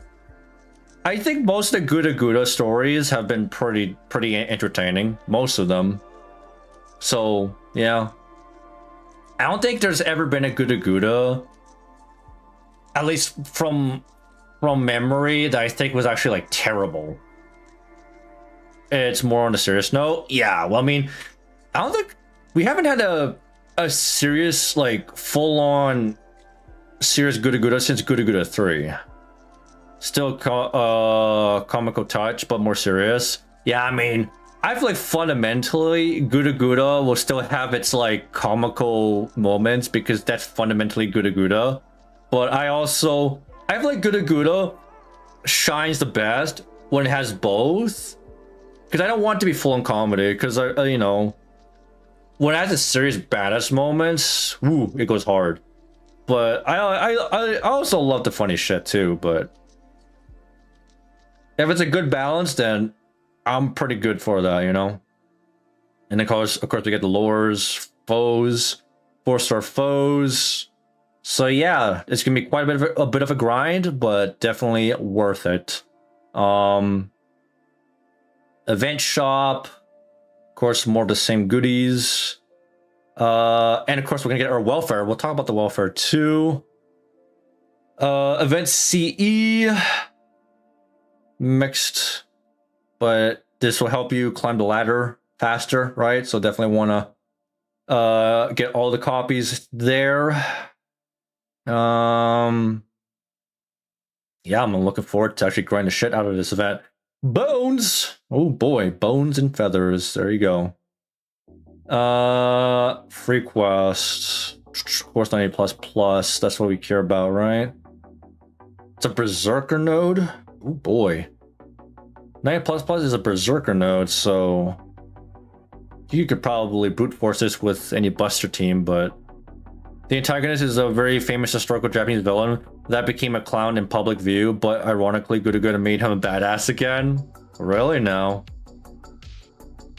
It's like turning Bowser into Ganondorf. Bro literally like evolved. Bro went from like a joke to I don't know. It's like the clown meme, but he takes off the makeup, basically. Yeah. The clown meme, except he takes off the fucking makeup and then he turns into a badass, basically. So yeah. I think the main spotlight's gonna be the raids here. Right? I think that's what most of us are gonna be looking at. So let's take a look at the raids. It's a depiction. The ain't a clown villain in like a long while. Yeah. At least a serious villain that's actually not a fucking joke. The media likes to depict him as a cartoonish villain. Wow. I wonder why. Was he that? What? Like, I assume in history, he wasn't that over dramatic, right? I figured out one thing from looking at the raids. What's that? I mean, so this is like the first one, right? Look at the fucking drops here. Which is very ironic that out of all things, GudaGuda gave him a serious depiction again. Well, good for him, eh? He finally gets his moment. Finally, people take me seriously. Ooh, Void Dust. Okay. Honestly, just for this one alone, I might dump some here. I might actually do this one because of the spinal fluids and the Void Dust specifically. I am low on those. Yeah, 3 Zerkers, so you can literally just bring anybody. You could bring anybody and make it work. Morgan is good at killing humans. Summer Babin is even better when it comes to Berserker with human attribute. Yeah. It makes sense. These guys are human instead of sky. Konskaya? Alright, so dude, Konskaya's gonna shine brightly here then, eh? It's more like how we clown on Hitler as an idiot, but was an actual dangerous man with a lot of charisma. Yeah, that's a good way of actually putting it, yeah. I feel like people make fun of a historical I kind of get why they actually do that. It's like it's to kind of make fun of them, right? It's all satire in a sense. But yeah, this node, definitely gonna look into that one. What about this one? This is actually round 2, right? Ooh, another one. I feel like, dude, I feel like all these raids cater to me. Shit. Not gonna lie. I might take this one seriously. I actually might. I'm thinking of it, honestly. I need them eggs, I need them Void Dust, spinal fluids, and then this one.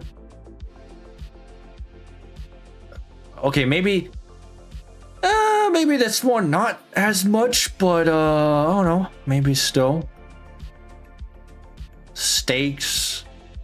That's like lost about 6 mats, right? Scales. Rainbow yarn. Bells. Yeah, all these materials. Okay. Sure. And then this one. Okay, I have a lot of people definitely look at this one too. Lanterns. This one I'm pretty okay with. I'm not. I feel like the first two raids actually like I need a lot, but these ones less or so. Super large and giant should be very good too. Super large. Wait. Which one? Right here? These ones, right? Might have to look at someone like Arthur then, hey? For like this one, maybe. I don't know. Just for the memes. If there's like a super large memes, maybe. I don't know. And this one gives, oh my god. Bro, this one too. I don't see any of these guys being super large or a giant. I don't know. I actually don't even know. Which ones are super large? Because like, I don't know. BB, which ones are super large? Yoshimoto? Okay. This is the Yoshimoto. Okay. Yeah. Okay. He's super large? Okay. I can abuse that. Bones, locked with 7 mats, feathers, Aurora steel, ice, and scales. Yeah, this is a very high value node too for me. Yoshimoto is the second wave of raids. He is the main enemy for the raid nodes in the second wave. Oh, okay. Because actually, yeah, okay. Makes sense. I definitely look forward to that. Ooh. So after that, oh geez, look at the final one. That's a lot of kills. And it's just a single. Oh wait, this one. Single. Hattori, so man attribute. And he's a saber. So what archer has anti-man? Is there an archer that has anti-man? There's gotta be. Man attribute. Okay, serve damage. Here we go. Say Shotogun. I mean, she's AoE. I don't know. Maybe you could get away with it. Zerker, Morgan, say again. Go back to height. Sure. Scroll down. Oh, duh. Okay, that. Thanks. Okay, here's some abusable traits. Okay, all right. Izo. I don't know. You want to fucking meme that shit. Even Nightingale. That's a fucking meme. Anti-male. Can definitely see Uriel. Artemis. Definitely don't want to bring these two. Don't want to bring fucking Tamamo or freaking Python. Definitely don't want to bring these. Guild? I can see Guild, obviously. Tesla. Say again. Raiko, huh? I don't know. I have no opinion about Raiko, maybe. Trying to get past 50% defense would help. That sounds like Moriarty? Yeah, that's a Moriarty angle? Ooh, yes, yes. Maybe I'm gonna whip out my Moriarty for that round, yeah. And of course, fucking Draco. Of course, Draco. Demia? Oh, yeah, actually, Demia. Yeah, Demia. Greek Amia. Told me. Unironically, yes. Yes, I can see that. Oh god. MHX Alter? Oh boy. AKA, yes. The best single target archer. How can we forget the best single target archer, MHX Alter, yeah. Everyone mainly man, solely because Kenshin's anti-man. Oh. So I guess if you I can see some people using Kenshin. Yeah, sure. I mean, look at the man damage here. Ooh. There's quite a bit of choices, not gonna lie. Look at that. Kenshin's on there. You can see some Konoskaya synergy, so you bring a Buster single target. That's abusable, right? Saber Medusa, not Summer Medusa, that's Cope. Saber Medusa, huh? I guess she can do probably massive amount of damage on her MP, huh? This is interesting. Very interesting. I don't know if I can meme it with Hokusai. Hokusai's got that overcharge damage, but her MP is freaking a wet noodle, so I wouldn't trust that overcharge to do enough. I would not trust that. I think like the top servants I can see already are probably like Draco, MHX Alter, fucking Gil, because it's fucking Gil, and then male slayers like Uriel and maybe Artemis, right? Draco, if I remember right, Draco was bugged. Wait, what? Draco's bugged? How? What happened with Draco? Because like, what's her MP thing again? What's her overcharge on her MP again? It's just more damage against servants of any class, at least the main 7 classes.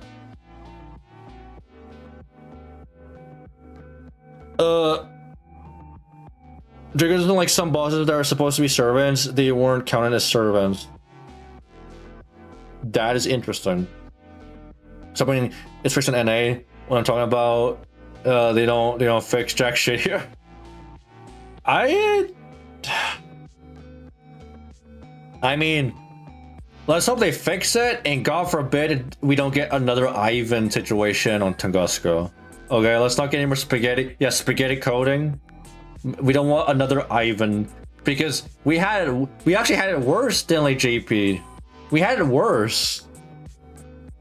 At least for like one raid. God forbid. Let's pray it doesn't happen again. That would be a fucking atrocity. But yeah, anyway. Yeah, these raids are gonna be interesting. And also, by the way, yeah, there's some fun gimmicks too, right? As you can see, he has a guts. Is that? I don't know what the guts block. Okay, thank God. So I'm just wondering about this. So these buffs are removable? Yeah, everyone. I actually need to take a look at the gimmicks. Actually,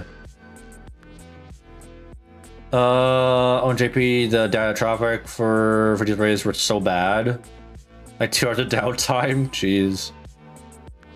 Well, I'm not so surprised because like JP players go fucking hard for like raids and lottos, so their servers struggle when it's like uptime for all these events. John sat in the connection screen for like 1 hour to 30 minutes. Good God. Doesn't look removable to me. The guts is not. Is the guts not removable? Let me double check on the gimmicks here. This guy. Increase on defense. That looks removable. I don't know, maybe this is removable. So you could... Oh, okay, I can see why Kenshin... If this is removable, Kenshin would fucking go hard here. Right? Otherwise, Talok's skill 2 would go hard here. Hmm.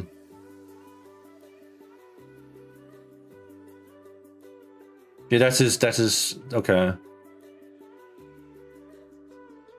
Oh, so like by default, he has a 50% defense up, crit, and it guts. These are all permanent. So like these are all here that you need to deal with. Oh, damn. So you need to actually proc his guts. You need to do first of okay. You need to do 1 million damage, and then deal with the guts after that of 200,000. That's a lot. Is there a damage CE? With that much, you would like a damage CE would come in handy, huh? One thing I hate about Kenshin is no first and second MP animation. Oh, you mean like she doesn't have a right? Because I know some 5 stars don't have a alternate MP animation. Like it's a little disappointing. The song was like lazy with that. Some servants, I don't know why. Like some servants get better treatment than like others. Honestly, like the difference in value for some 5 stars is kind of drastic, right? Like I can understand like the older 5 stars not really getting it, but the newer ones, you know.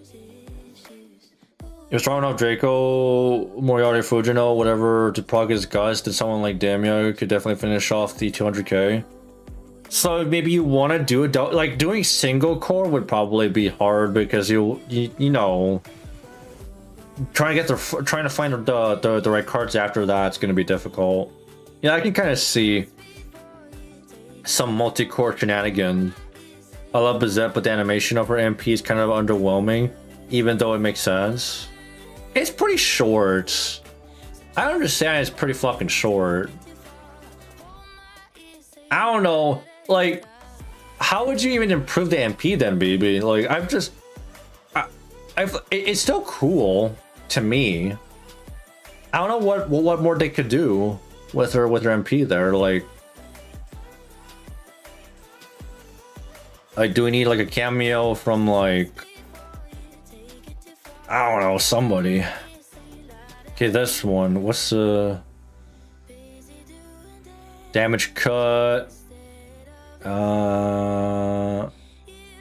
Special defense against MP attacks 50% for 1 time. Oh, that's fucking annoying. So this guy's gonna be fucking tanky as shit. 50% M. That's gonna be a bit, right? Multi-core again. So a lot of these raids. Most guy at dark is decent value. Nothing as bad as Leonidas MP. It just glows. Leonidas, yeah. The classic, bro desperately needs an animation update. Hopefully the next batch to actually give him his long-awaited animation update. The GOAT deserves it. And this one is crit. Let me just involve with that quick. Resistance up to 75. Arts resistance up 75. Okay. So just bring Buster then here, right? Just bring Buster. Even Britomart has the solo MP animation. Oh yeah.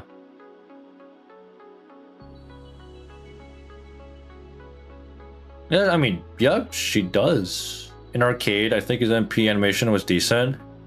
Yeah, I would say so. It's definitely a step up, you know.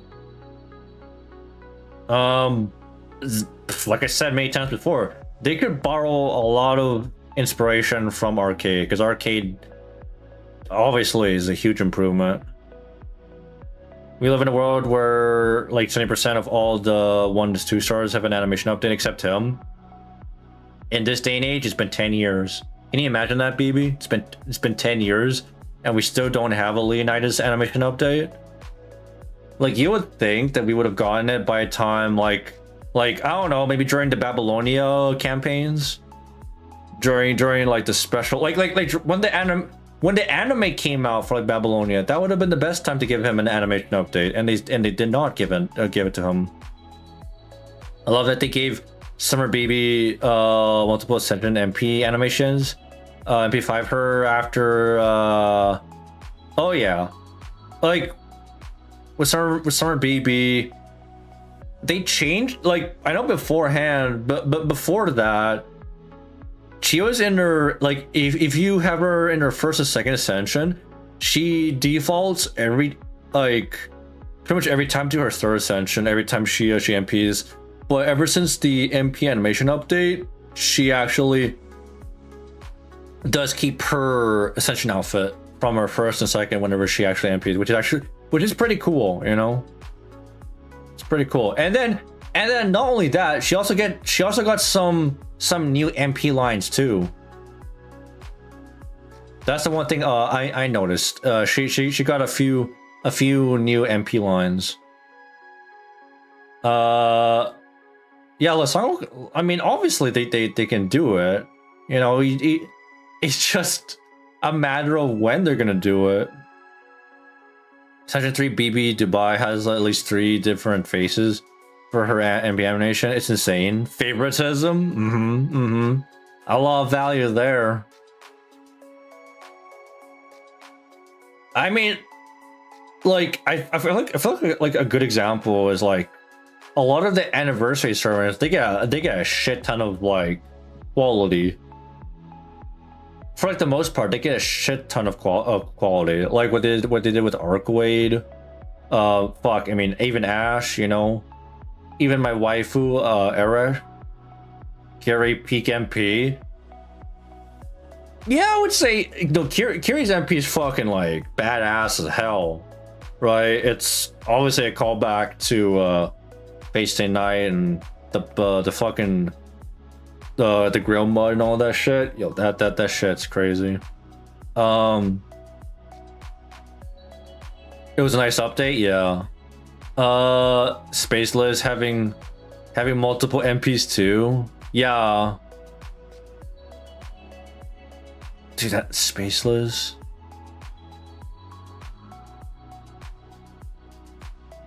Wait, BB, doesn't Olga have like the record of like the longest MP animation now? Doesn't she have like the longest, like if you're gonna, her MP lasts quite a while, because yeah, you go through the entire story, at least all of the lost belts on her fucking MP, then it starts hitting MPs on her own. Not gonna lie though, you gotta give it to Lasongo. They go fucking hard for her MP. It's actually fucking peak as hell, but for farming though, you kind of have to deal with the fact that it takes a bit. It takes a bit to get through. It's not a big deal to me, because I would enjoy it anyway. Did you see a shot by shot form from her first? By the way, I did not see a shot by shot. No. The artist posted all the shots from her MP. Jeez. Yeah, I did not see it. You don't even see everything on her MP. You mean to tell me that they went so fucking far that they put extra detail that you won't even notice by when you're playing her? Like, I just feel like a lot of Easter eggs and shit. A lot of extra detail. Is that what you mean, right? This one, you know, defense. I feel like a lot of these ones, the gimmick, okay, maybe this one's a little annoying. Yeah, you probably need invuln pierce for this one. Attack down. Okay, I'm gonna. Yeah, it's not really that big of a deal. I feel like. Yeah, there'll be definitely a few of these raids that are actually kind of annoying. Well, otherwise, just gotta find the right comp. Oh my god, dark bags. Really? Jeez, bro. Jeez, bro. Okay, and then aside from the raids, obviously, we're gonna get Takai Shingen. So these two new servants, Takeda. Okay, let me see. Let me see this shit. There's two of them, just like two posts. Oh man. That's it, huh? Yeah, it's fucking beautiful, not gonna lie. That's LB6. That's the entire thing. That's I don't even know when the fuck this one is. This one, bro, I forget. It's the entire thread for like this one. Okay, this one was Lost Boat 2. Holy shit. This is Lost Boat 3. I don't remember this one. This is not Lost Boat 1, right? What the fuck? Lost Boat 7. Holy shit. Seeing them in still frame, man, this could be a whole wallpaper. Not gonna lie. The cube.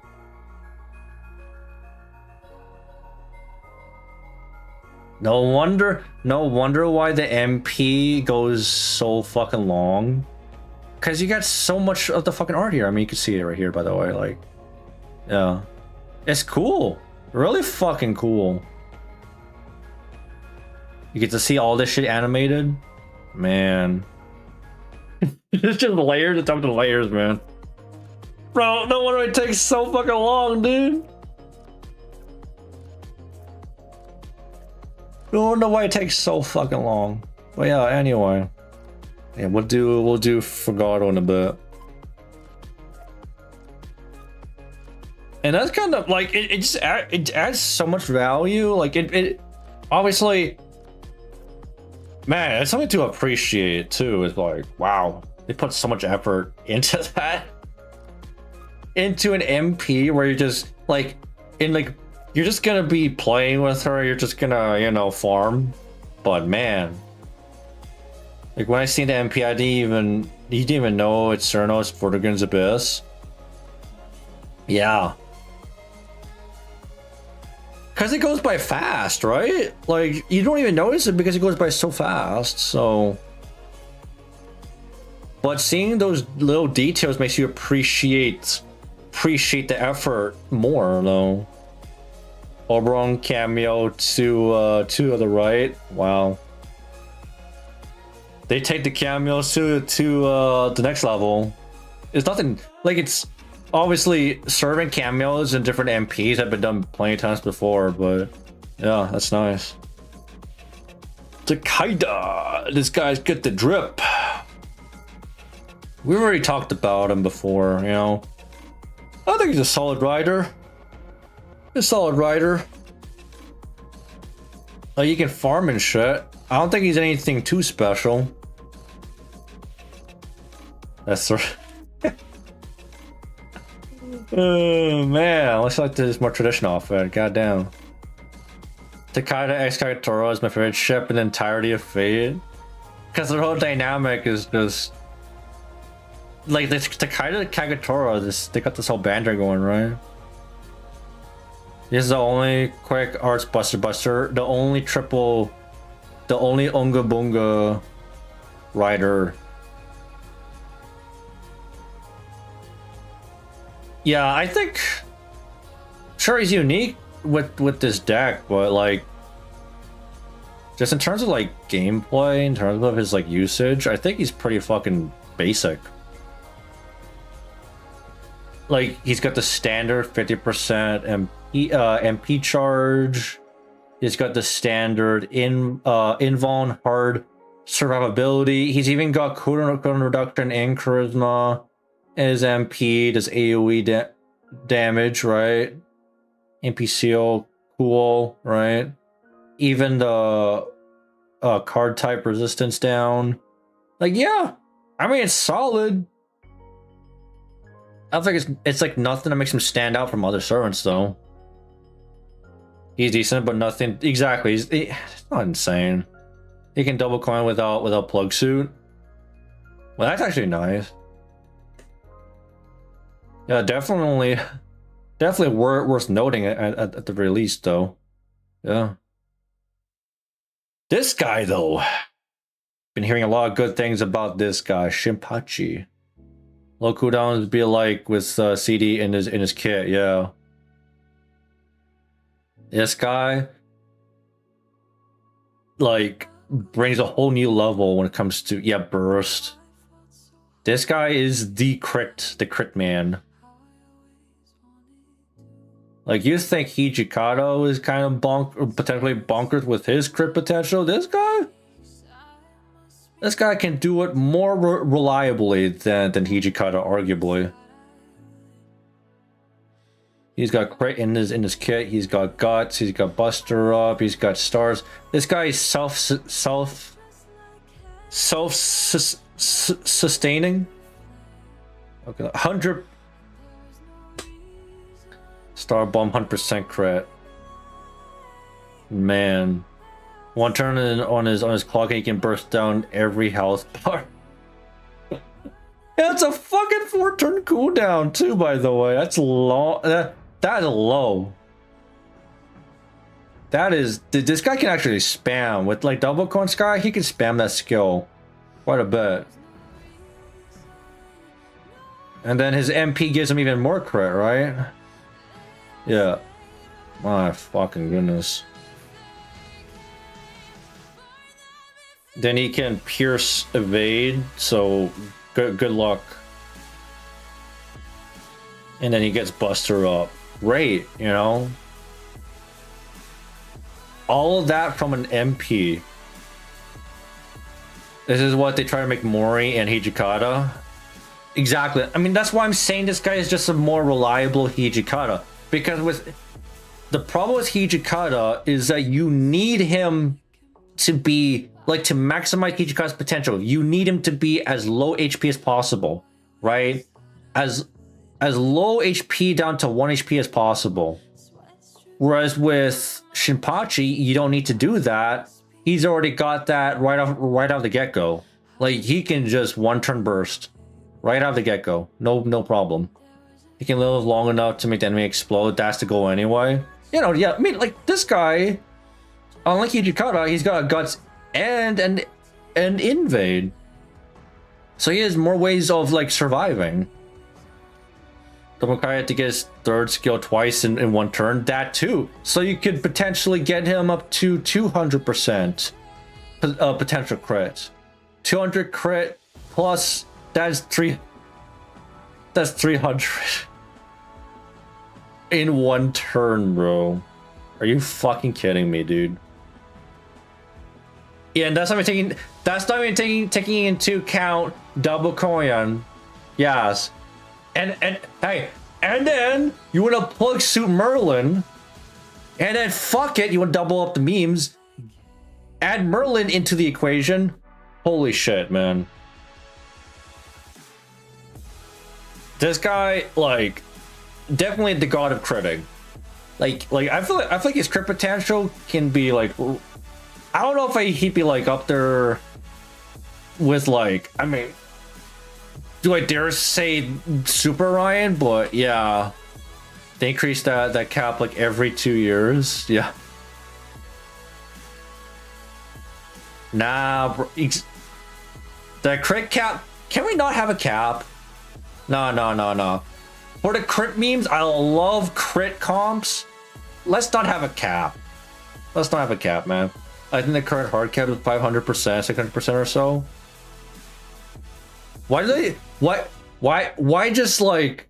Because like realistically speaking, you're not going to be buff stacking that crazy unless you create a specific team to actually do so. But realistically speaking, you're not going to get that fucking high, right? You're not going to get that crazy. The cap used to be like 250 to 300%. So you let's see that's the fucking issue, right? Did they increase the cap when Super Orion came out? Was that when they increased the cap? Because like Merlin, when he came out, that was when it was actually like 200 to 300%, right? They increased the cap so often to keep up with the bunkers, crit support, synco. Yeah, as they could get that high. Yeah, it was like 40% with Super Ryan. Okay. Well, thank God they're increasing it, because I feel like having a crit cap is kind of stupid. Did they increase it with Van Gogh's release? And also another thing that's also true is that we have a lot of crit supports too. So you're stacking a lot of crit damage, which would render the crit cap kind of like, okay, you have all these crit supports, you're stacking up a bunch of crit buffs. It's kind of pointless because you have it's kind of pointless bringing all these crit servant or crit supports because you have the crit cap. So I'm glad that they are increasing the cap. But in my opinion, okay, call me crazy, there should not be a cap at all. Am I insane? Because I just want to have fun, dude. Can there not be a crit cap? Because like, come on, man. I love me crit comps. Like, crit comps are one of my favorite things to actually do. That's why I love Super Ryan. That's why I love Sigurd, right? Like, crit comps are fucking fun, dude. It's just, yeah. I mean, for that, I might want to roll for this guy in particular. I might, but I don't know. I have other priorities right now. Because, yeah, having can you imagine having 1,000% crit? How 1,000% crit cap? Or no cap, 1,000% crit. Holy shit. That'd be nice. I await the moment when power creep reaches that point. Man, where we do millions of damage or crit per card. Yeah, but yeah, again, this guy is bonkers though. I could use another berserker to level for class score, and there's no denying this guy is fun to play with, even with low star comps. Oh yeah. I mean, fuck. Call me crazy. Maybe there's some solo potential with this guy because he has evade and like a guts. Chengong, yeah, Chengong too, yeah. Of course, Mori Nagayoshi's back, which means, you know, you could potentially get him. So this is the CE that you guys have been saying is actually decent. I like the art too. The art's actually pretty fucking good. It's got my boy, got the mailman in there too. All attack, ignore invuln, crit, and MP damage up. Pretty good effects, if I do say so myself, though. The current cap on everything except power mod is 500% right now. And the power mod cap is 1,000%. Yeah, that's pretty high. In what realistic scenario can you even get to that point? Aside from like maybe buff stacking, right? Well, buff stacking is like the only thing I can think of where you can get to that point potentially. But yeah, this CE pretty decent effects wise.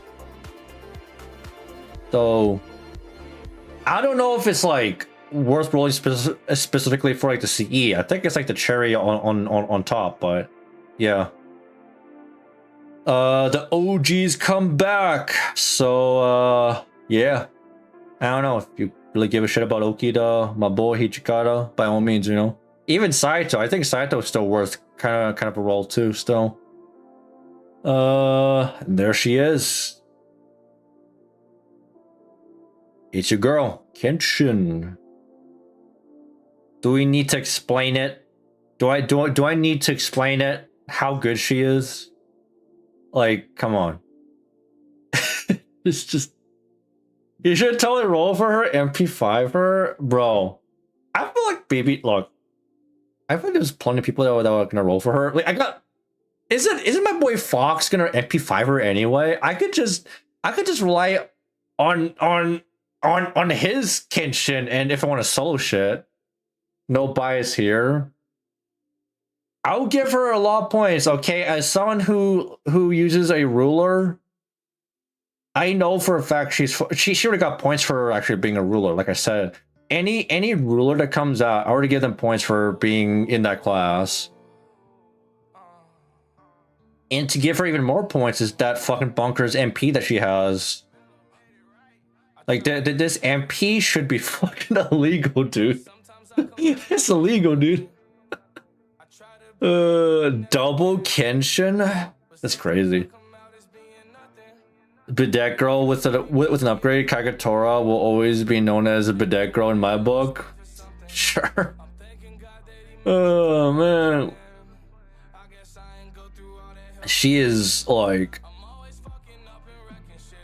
if we're talking about like buff removal, single target MP, like that's just wow.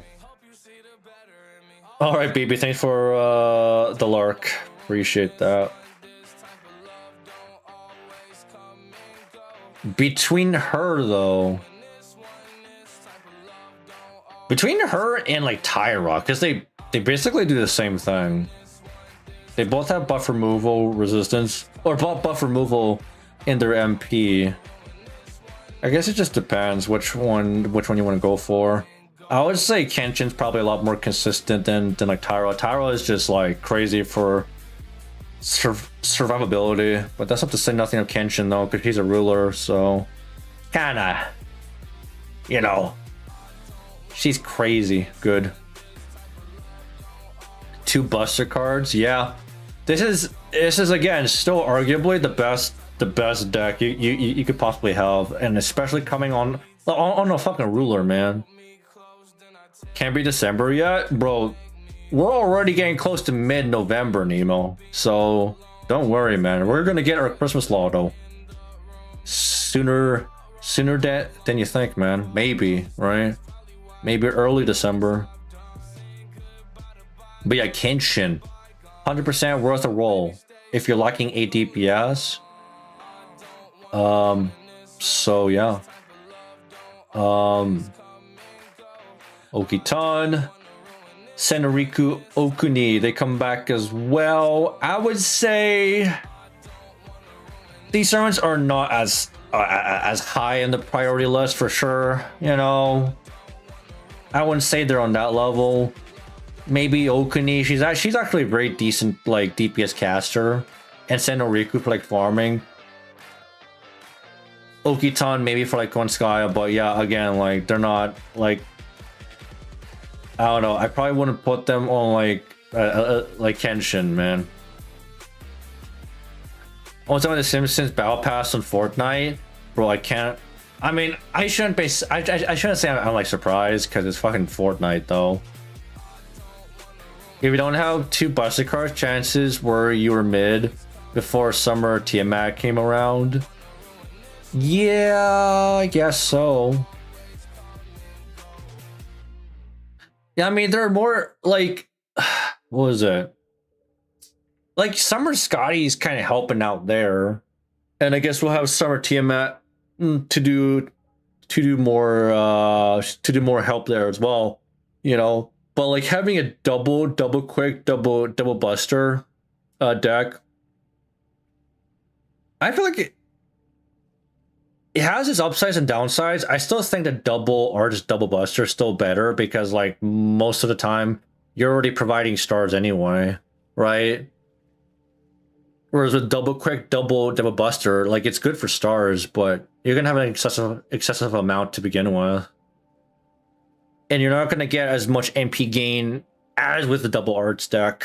You know, that's the one thing.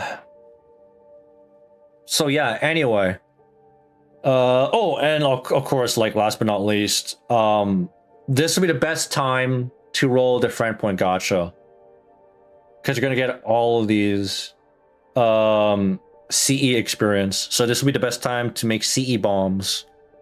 Save your friend points if you can, because I know there's the current campaign going on with the double suck, the super suck on the CEs, but I feel like it's better off that you wait for this one. You'll get way more value out of getting the CE XP. Marianne will also be around during Christmas Lotto. That too. Yeah. I still think this is actually worth it. I mean, especially if you're lacking. If you don't have Nobukatsu, he's worth a roll. Don't miss out on him. Like these 1-stars, these limited 1-stars, don't miss out on them. They're basically free servants if you think about it. They're basically free. And like they can be decent options. Like Marianne, she can be a decent budget farmer, and Nobukatsu can be a decent support too. I think there's there's supposed to be a couple of days of overlap. Oh really? Between these two events? Because like how much longer is there? Let me like double check. We have like 8 days. It looks like there's like 8 days left.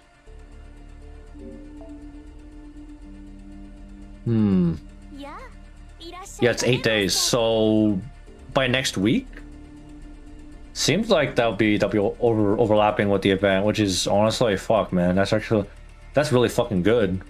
I'll be 100%. I'll be dumping the rest of my friend points after that, because I still need to get I still haven't gotten a Theseus yet.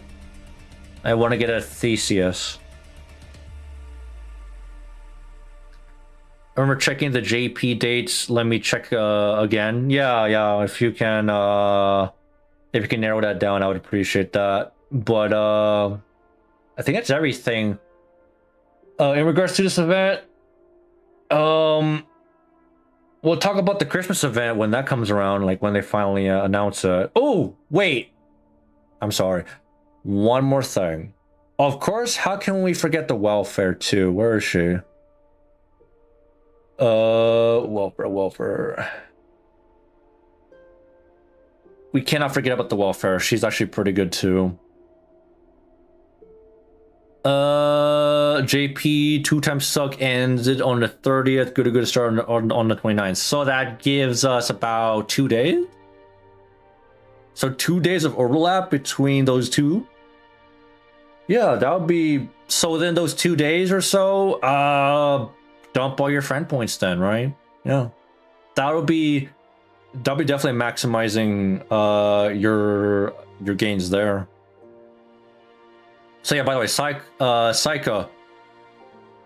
Welfare Archer that we're gonna get in this event, from what I've heard, she's pretty good. Double quick, double buster deck.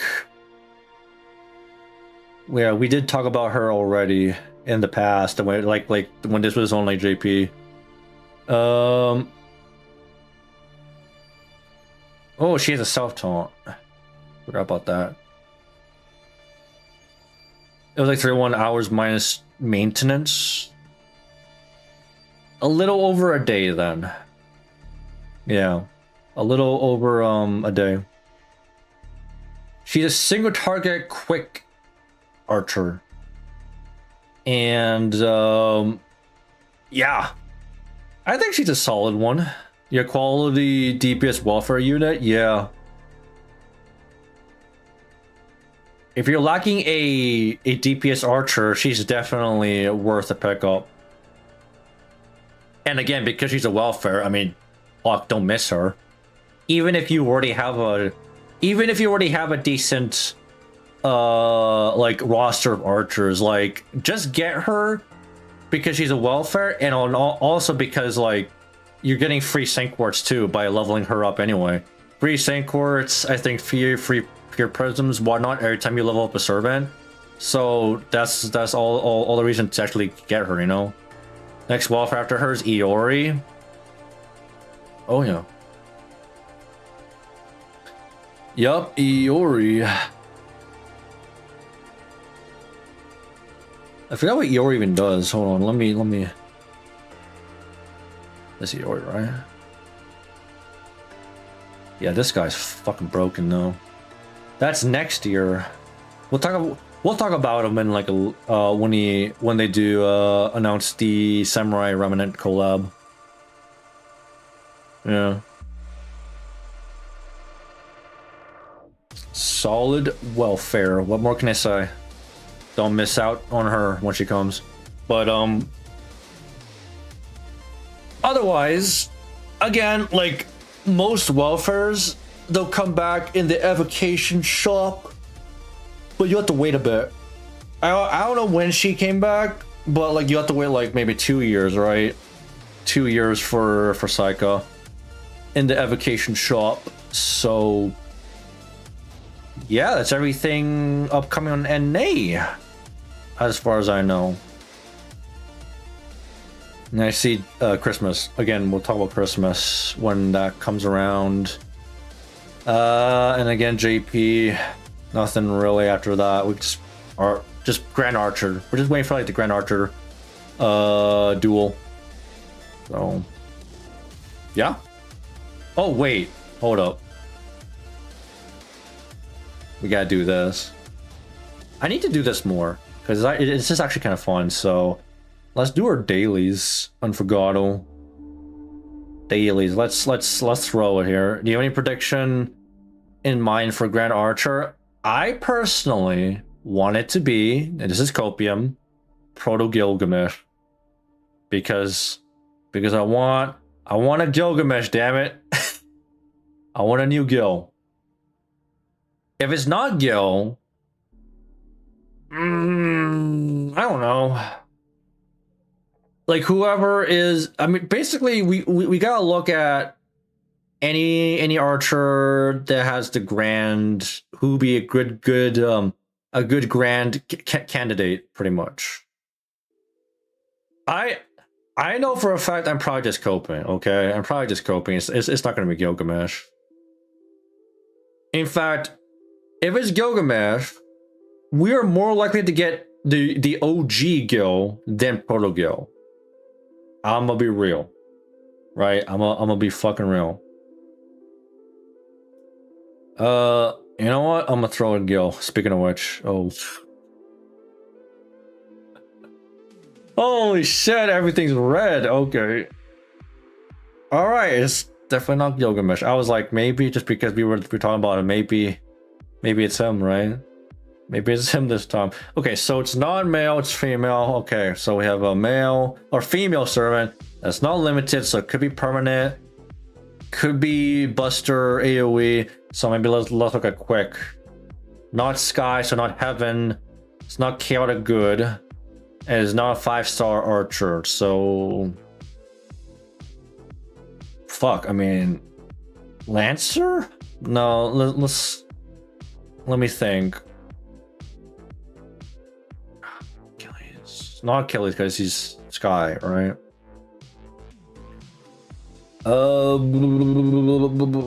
He's permanent. Probably, most likely permanent. It's not okay. Let's think of 3-star actually. Low rarity servant, perhaps. That's a female. So maybe. Let me just scroll down and think for a second here. Male, female, female, female. GudaGuda. Okay. Just random thing. Okay, it's not a rider, it's not 3-star. It's permanent. Okay, I was right about that. And it's a human. Neutral good.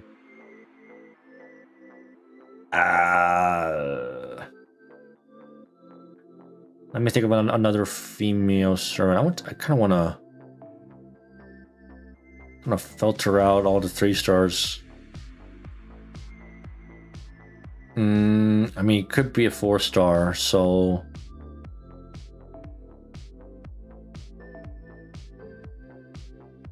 alright, that's your free mate. I'm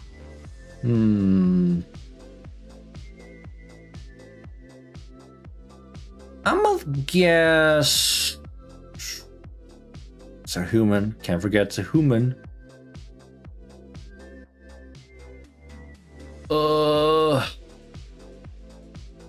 Caster. Who's the most human? It's permanent too. Guessing it's a caster. I mean, fuck. I mean, it's gotta be a permanent caster of some sort. Let me just double check. I don't want it to be. Never mind. It's not. I was thinking Nitocris for a second. It's not Nitocris. Oh, wait. What about it? Lena? I was close! I'm so close! What the fuck? Okay, we're right about the caster, though. Female caster, permanent AoE. So it's not chaotic good? Are you talking about, like, evil? Who the fuck is... Is it, permanent... Is it a nursery rhyme? Nursery rhyme? Okay. Because that was the other one. Okay, alright. We got it. I was actually so close. Damn! Because we're talking about, like, alignments. They're basically aligned pretty much the same, except by alignment. Okay. Well, we got that. Oh, really? I wonder who this one is. Wow, what a mystery. I wonder who those eyes belong to. The hair. Wow. Where? Oh, wow, guys. That's crazy. That was fucking hard. I don't know about you guys. That was freaking hard. Like, remembering if it's ever Summer Mari speaking of the French. Yeah. Imagine getting that one wrong. Fucking imagine that, man. The freaking, like, dude, the way that one was set up, they definitely gave it to us easy. Okay, let's do JP. I don't know. Let's do fucking, what the hell is he? Sure, Charlemagne, sure. Okay, 10%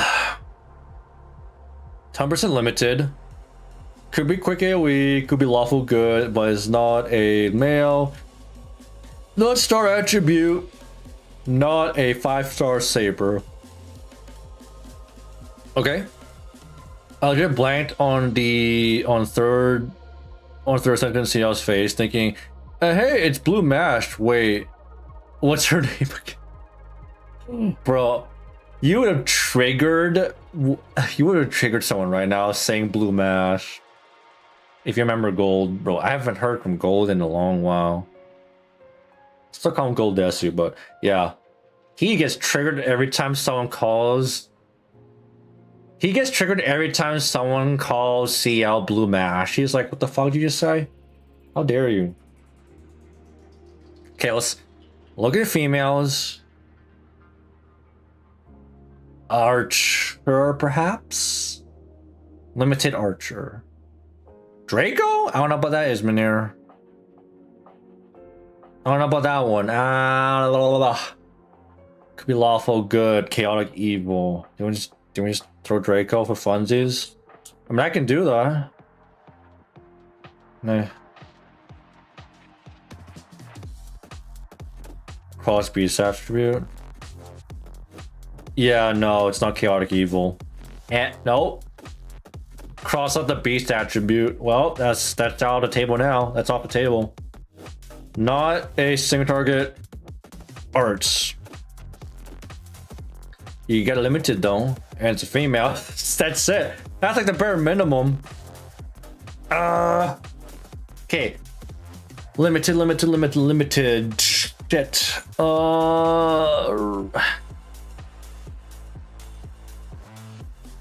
AoE Buster? AoE Buster female. Limited AoE Buster female.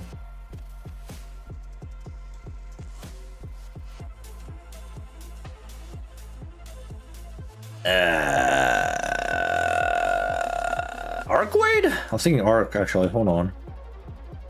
Maybe? Okay. I mean, dude, this one's a slow one. Slowly but surely. Okay, so the Buster AoE.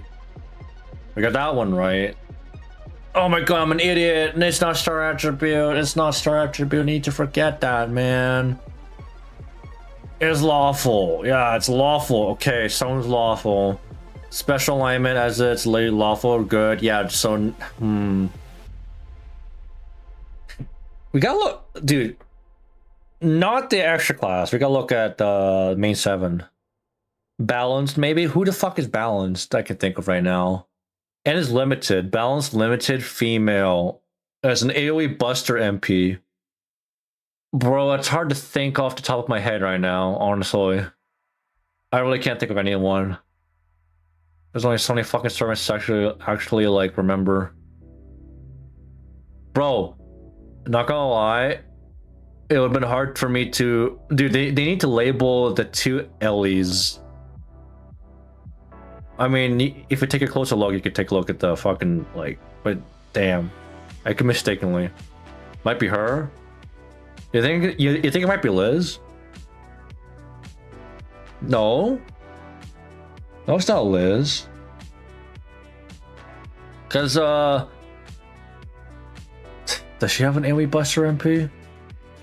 She has an AoE Buster MP. But no. We're not looking at a 5-star Saber though. Brynhild? Brynhild's star attribute, no? Or no, wait, no, she's not star attribute. Sky. That's Sky. I can try Bryn. Fuck it.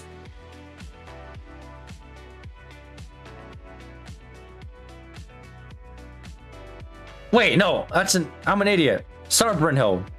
Right. Sorry. I'm a dumbass. This one. Bro, okay. Could be a berserker. Alter Ego Liz is lawful, but that's it, and she's single target? Yeah, no. Or 4-star. Let's look at 4-star. Man. We gotta not look at the Sky ones. Okay, so Sky and Star, Beast, that's off the table. Neutral, good. Bro, this one's at... Why are we so fucking at... This one... I feel like... It's hard for me to pinpoint because, like... I can't really think of Summer Nobu.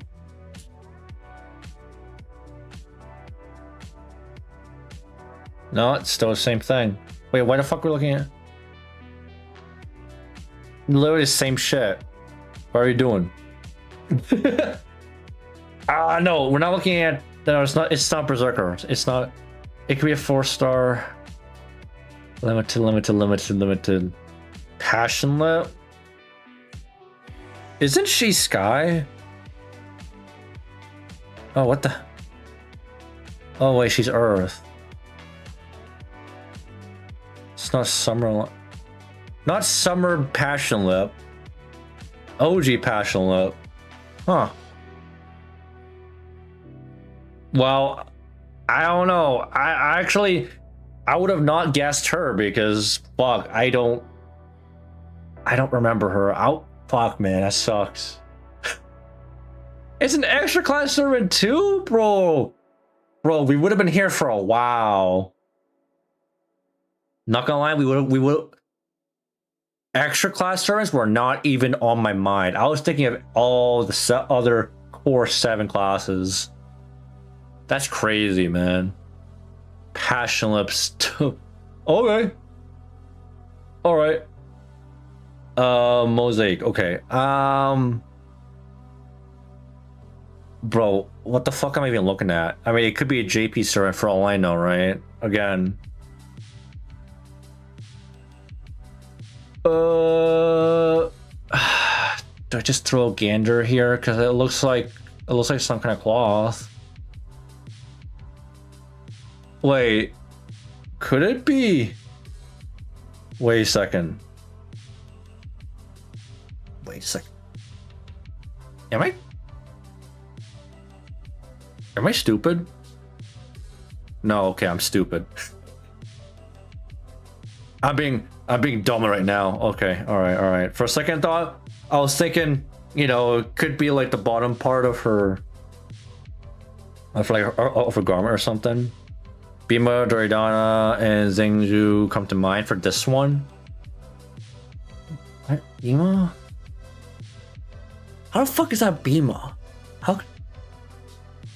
I don't know. I'm thinking this could be a female. Doria Zhengzhu.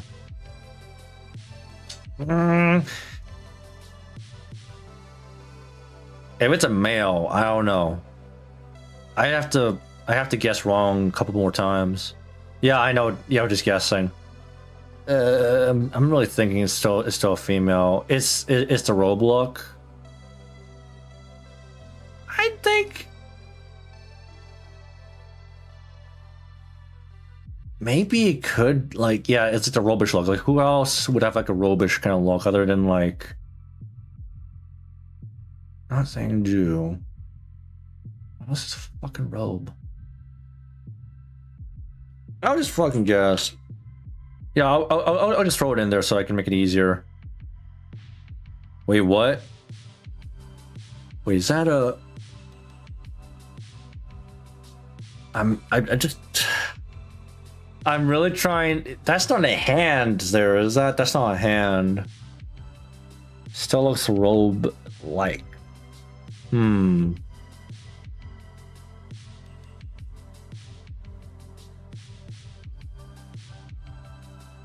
I really have no idea what the fuck. I'm just throwing curveballs here. What? I'm still having a hard time just trying to make out. So we're looking at this upright or is this sideways? Is this a female? I know who it is. I don't recognize this. Bro, this is probably not a servant that I use, right? This is not a servant that I use. At least like on like the regular, and also there's a chance it could be a JP servant, right? A JP exclusive. That's what makes this even more difficult for me. Imagine it was Amakusa and you didn't recognize it. No fucking way I am fucking up. If it's my boy, there's no way I'm fucking up that. I know his Saint Graph anywhere, okay? I know his Ascension art anywhere. There's no fucking way I would fuck that up. No way. There's no way this is Amakusa.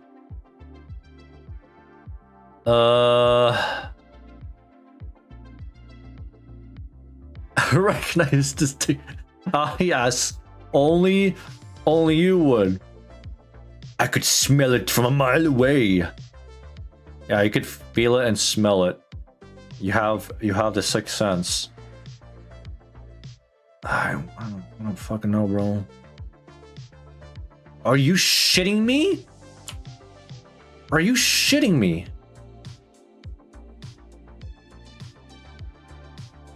I recognize that fucking dress anywhere. You know what's funny is that I had that guess on her last time. I feel like that's V's hand the whole time, bro. What the hell, dude? That's crazy, man. It only took 5 guesses to get that one right. Holy shit, that was so bad. Man, today was so bad, huh? Look at the amount of guesses today. Today was not good. That was a robe, I think. It's more like a dress. It's more like a fucking long skirt, right? Like, I don't know. I don't know how else. And I guesses were all right. I mean, not gonna lie, the NA mosaic, bro. What the fuck was that one? Dude, it's like they didn't even try to hide that one. They just threw the face on there and called it a day. Like, how do they even like determine that shit? Happens from time to time where they make it fucking like bad. Dude, it's fucking easy, dude. Yeah, the anime one for the mosaic was a day on. Dude, that shit was super fucking easy. They just threw. So bottom line is they just threw their face on there. You just saw the face and you're like, that's it. Oh man, who like unless you're like absolutely brand new to the game and you don't know any of the characters, there's no way you can fuck that up. Absolutely no way you can fuck that one up. If you fuck that one up, you're stupid. There's no way. I didn't even think it would go that easy. I'm actually kind of surprised it was actually that easy, but I guess it was just it's just like random, right? Completely random. So yeah, I guess it makes sense. Boy, oh boy.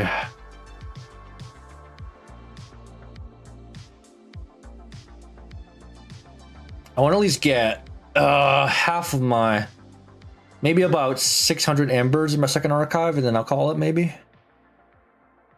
Maybe.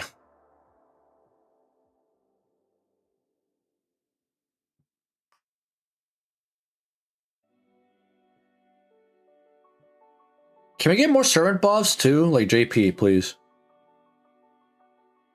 Like, have they actually, wait, they haven't with the grand duels, they haven't really buffed any servants with the with those events, right? They haven't really done anything.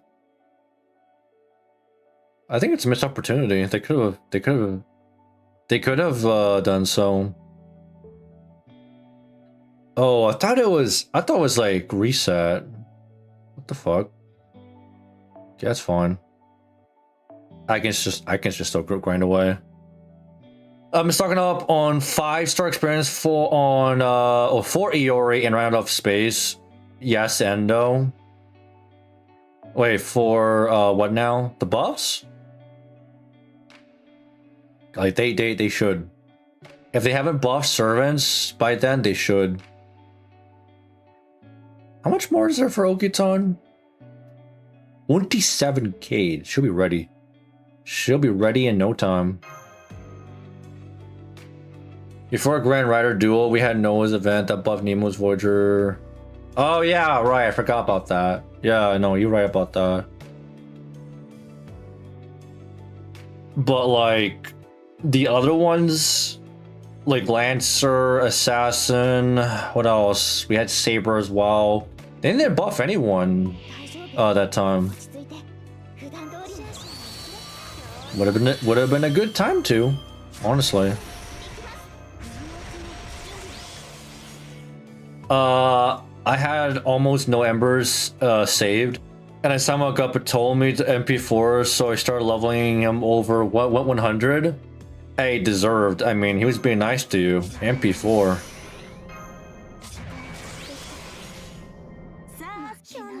MP4's pretty lucky if I do say so myself. Well, again, it depends how many sync words you actually dumped into that banner. Your Ptolemus is stonks, yeah. You know what I would say at MP4, but you know, it is what it is.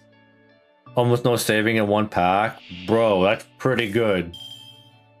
One pack, no saving. You got MP4. That's pretty good. I get 2 SSR spooks on. Oh, well, well, yeah. It do be like that. It do be like that.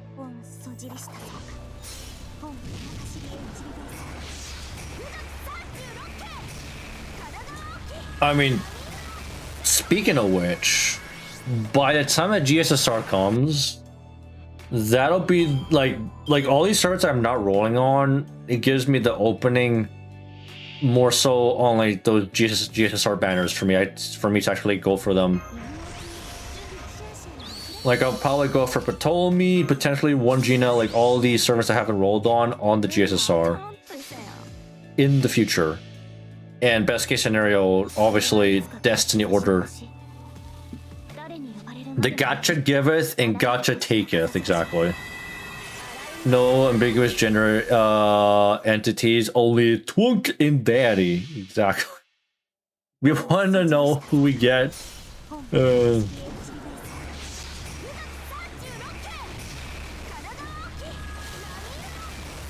you have a dick or you have no dick? I want to know. Straight up.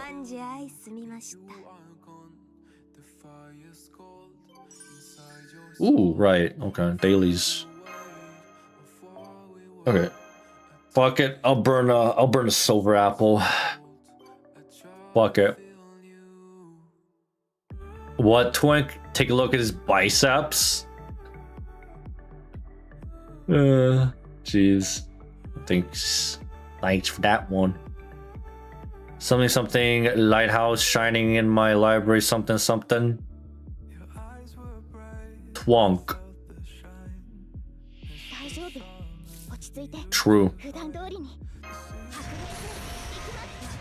So, dude, I've never heard of that before, a twonk.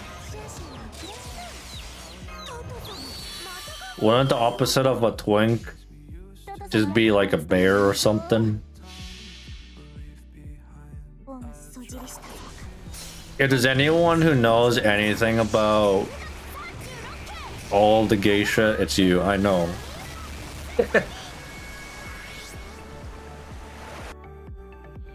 I don't know, it's the first time I'm hearing of anyone saying twonk. I've never heard of anyone saying twonk before.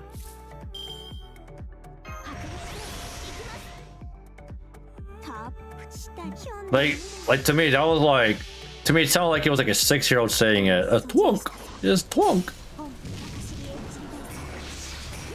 Sounds like a 6-year-old saying it.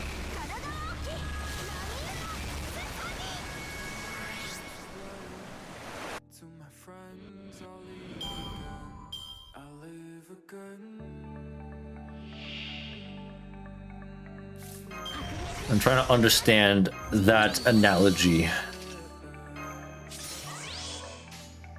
Because I've been around, obviously I've been around the internet for quite some time, so I know what a twink is. So what the fuck's a twonk? Depend opposite of what? Bear could be bigger. And an otter could be hairier and older looking? Yeah, twink was still being in shape. Huh, okay. Good to know! A muscular twink.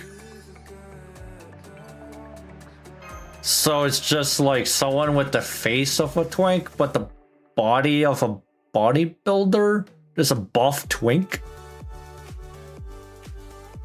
It's interesting.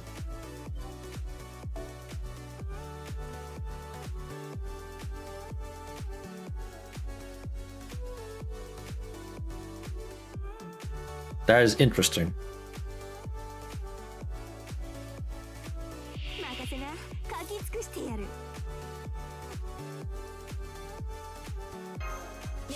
I just feel like at that point, if it's a buff dude, you're not a twink anymore, right? That ain't no Twinkie. Why are we even having this like? Why the fuck are we even having this discussion? They're fit, toned, well built, whatever. Well, See, we're talking about like in general discussion, you know, but we're talking about, you know, it being into them, you know. You gotta describe them a certain way. Get the point across, you know. Oh man.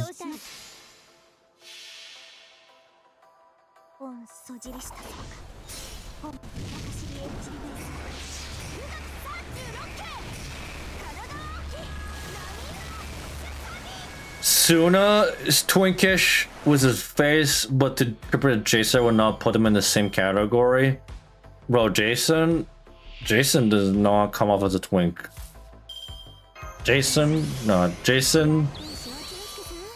at least in terms of aura, dude, he's a Chad. Jason's a Chad in my book, right? He got that aura.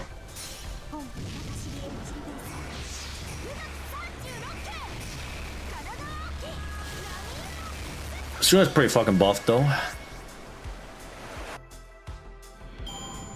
Yo, what's up, War Blitz?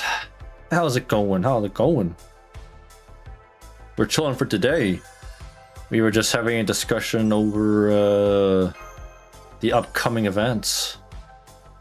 GudaGuda. Definitely one event to look forward to. If you need a lot of QP, for instance. If you're low on materials, but especially if you're low on QP, this is the event for you. Was not successful, at least, you know. Any QP? Well, there you go. That's it right there.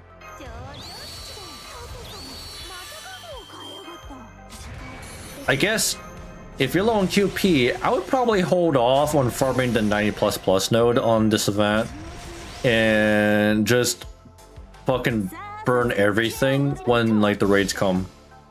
That's what I would do.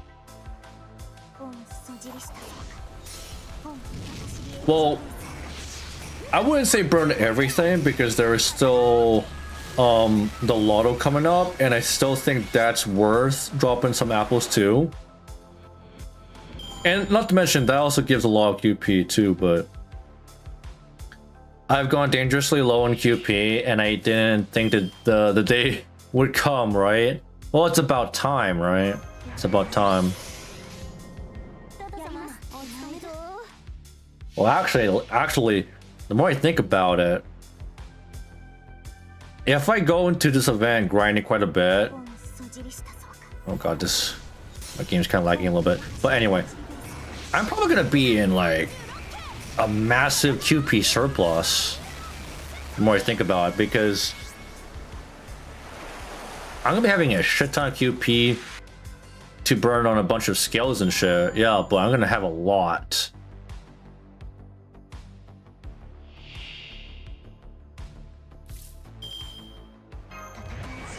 I'm gonna have a lot, but I'm gonna probably eventually burn through a decent amount for skills after that, though. I need a lot of QB for leveling up skills. Yeah, skills ain't cheap, especially for mats as well. Skills ain't cheap.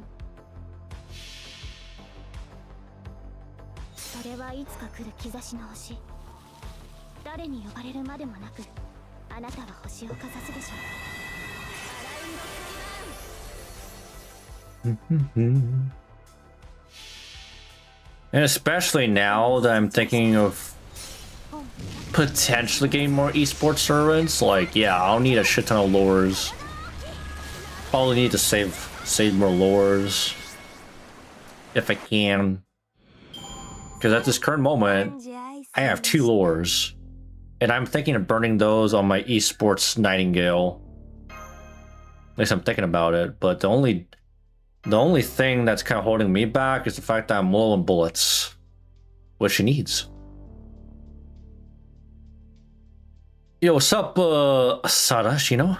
All class scores are 2.2 billion combined. The entire thing. Well, that's gonna keep me occupied for a while.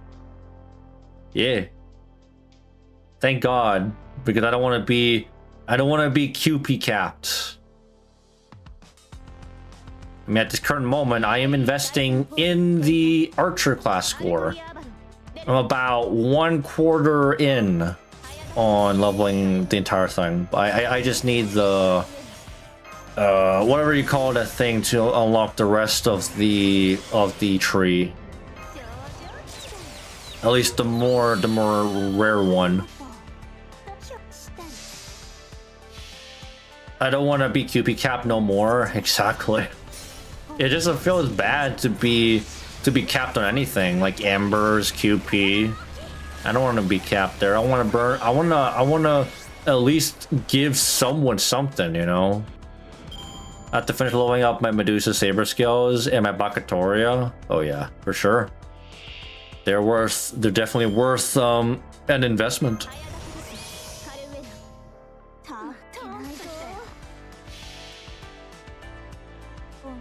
And I don't want to pay for this, just another heartache on my list, yeah.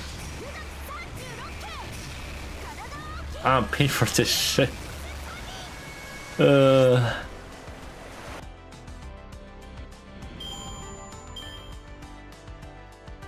Man, can we up the ante? Next anniversary? They better bring home the bacon. They better one up. Because like 10th anniversary. Let's be honest. Let's be honest. We were hoping for a lot more. We were hoping they would blow it out of the water. It was good, but could have been better. I think Medusa Saber will be my Grand Saber, so I'm trying to max her out for them. Ooh, based. Based.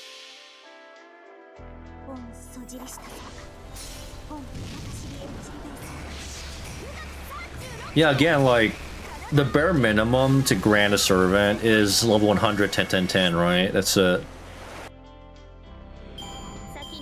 And that's not even a hard, like, that's not even a hard thing to do. You just need the grails. That's it. Pretty fucking easy. I think I just rounded down to 30 apples.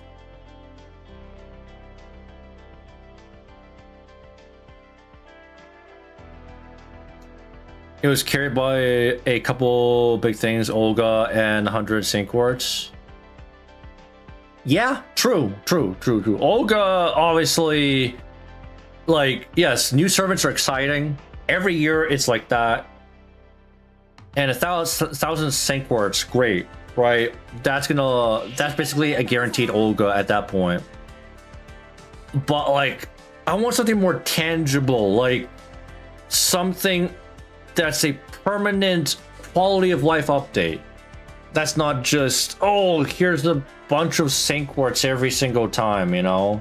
That's great and all, but come on, man. Like the biggest updates we've gotten so far from Anniversary were like during the I think like during like Quinskai's release, right? I think it was even Castoria when she came out too, right? I'm trying to remember. Welcome back, BB. Medusa's 10-10-8. I also need those purple balls too. Oh yeah. We need a shit ton of those. I believe I think we're getting those this event, right? I forgot they're in like the raids or not, but those purple balls, yeah.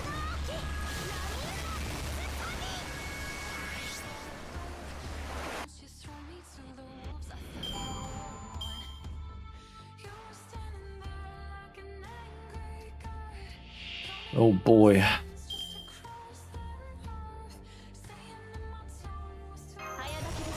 At least by the time I'm done grinding these embers, I'll be golden. I'll basically be golden for Okiton. Like, she'll be good to go for the next grail.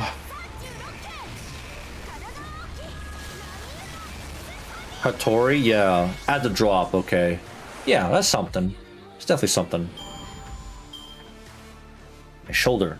I want to sprain it now. You gotta take it easy there.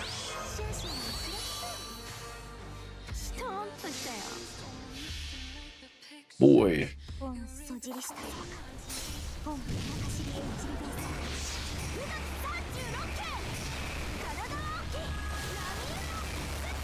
Sensei!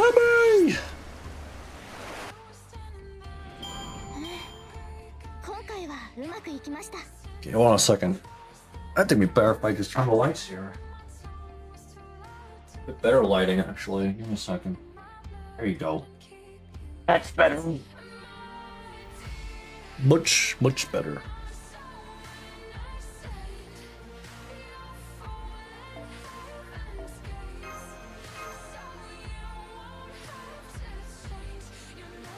Did they make some old Mystic codes available in the shop during anniversary? I guess that's good.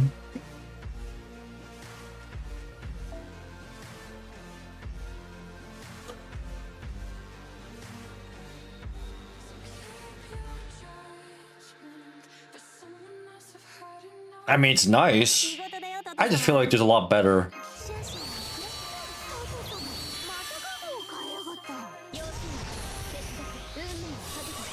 There's a lot better that could have been done. I feel like the most mind-blowing thing they could have done, of course, is addressing pity. Just, I guess, they didn't really do much in terms of like gacha quality of life updates. They didn't really do much with that at all. The quartz were just that's it. They didn't increase 5-star like rate up percentage. They didn't like do anything with the 4 stars. I don't know. 4-star split rate up. I'm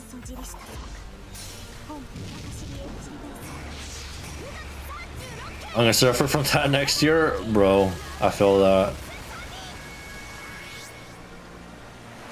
That shit sucks.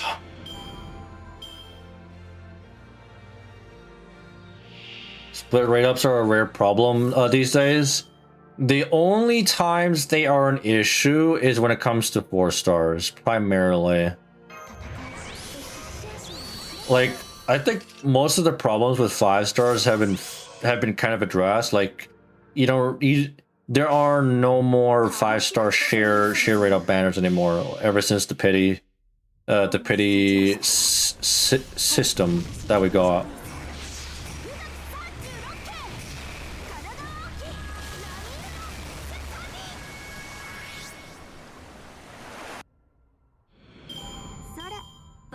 They sidestepped the issue by just putting only 4-star on a banner at a time. The summer that we had this year, they were split, pretty sure. Like when I was going for Chloe, she wasn't a split right up with, was that Suzuka? I think it was Suzuka.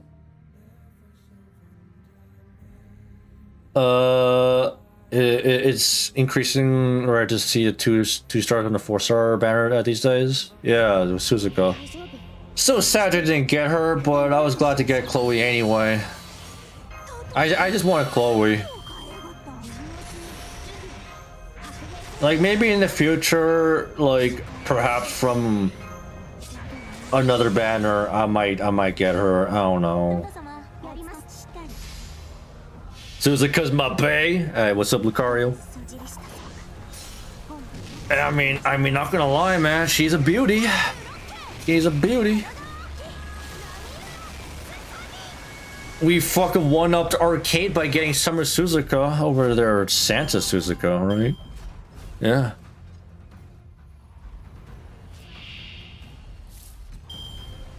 That's the fucking burp there. That was a big one. Summer 8 PTSD hits me again hearing this. Bro.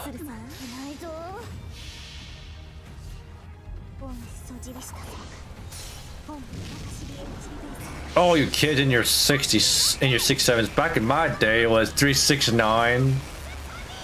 Bro, I feel like I'm starting to get like out of touch because like I didn't even know what the fuck 6-7 even meant.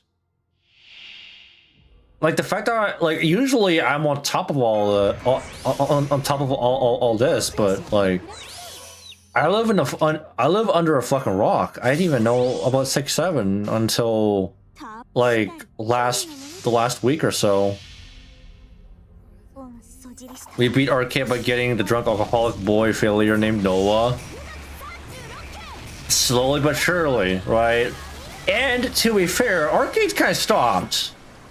We're not really complaining about Arcade anymore because, like, what was it? They're not making any more content. They stopped. Arcade's kind of dead for like new content now. Old man spotted. Yeah. You're looking at him. You're looking at him.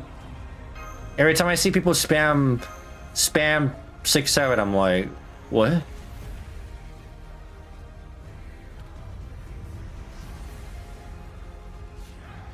Anyone want to know what 369 means? I forgot what that even means, bro. The rough year is going to be when the actual year on GP comes to NA. Wait, what?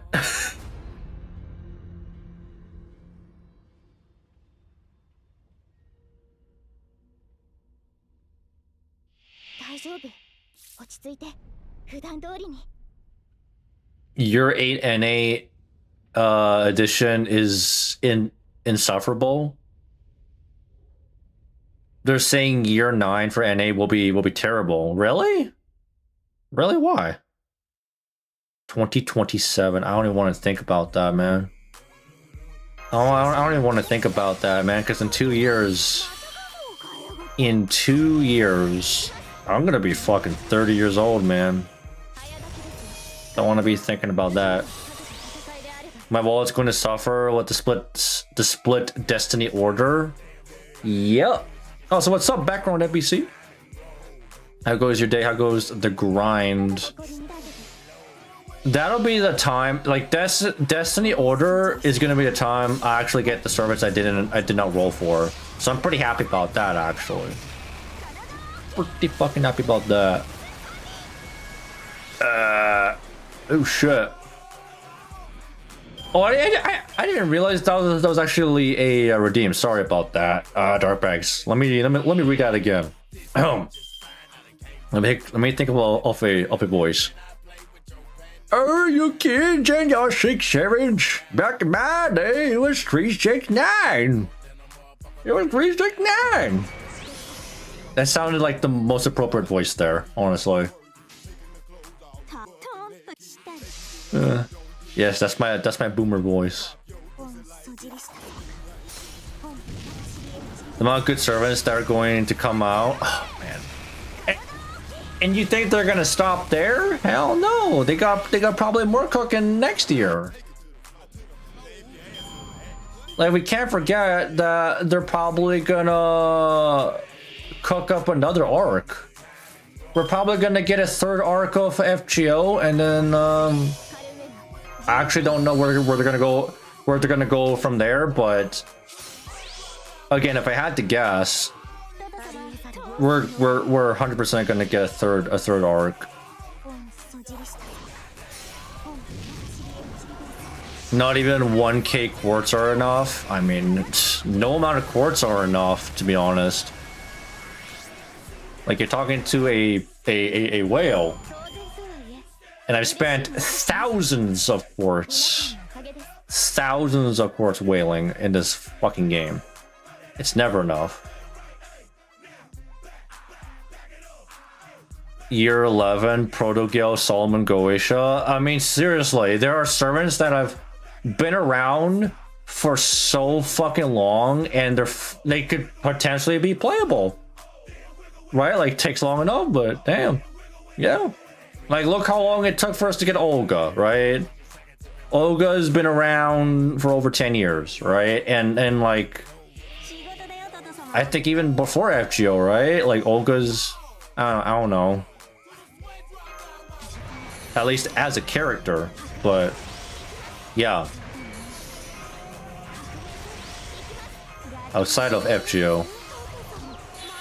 It's crazy how long we have to wait for these NPCs, bro.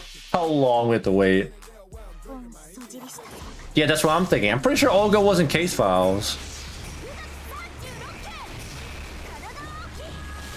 Yeah, I think. Yeah, Olga's first appearance was in what was in case files, right? Was that her first appearance? Or did she appear in like some other Type Moon media that I'm not even aware of?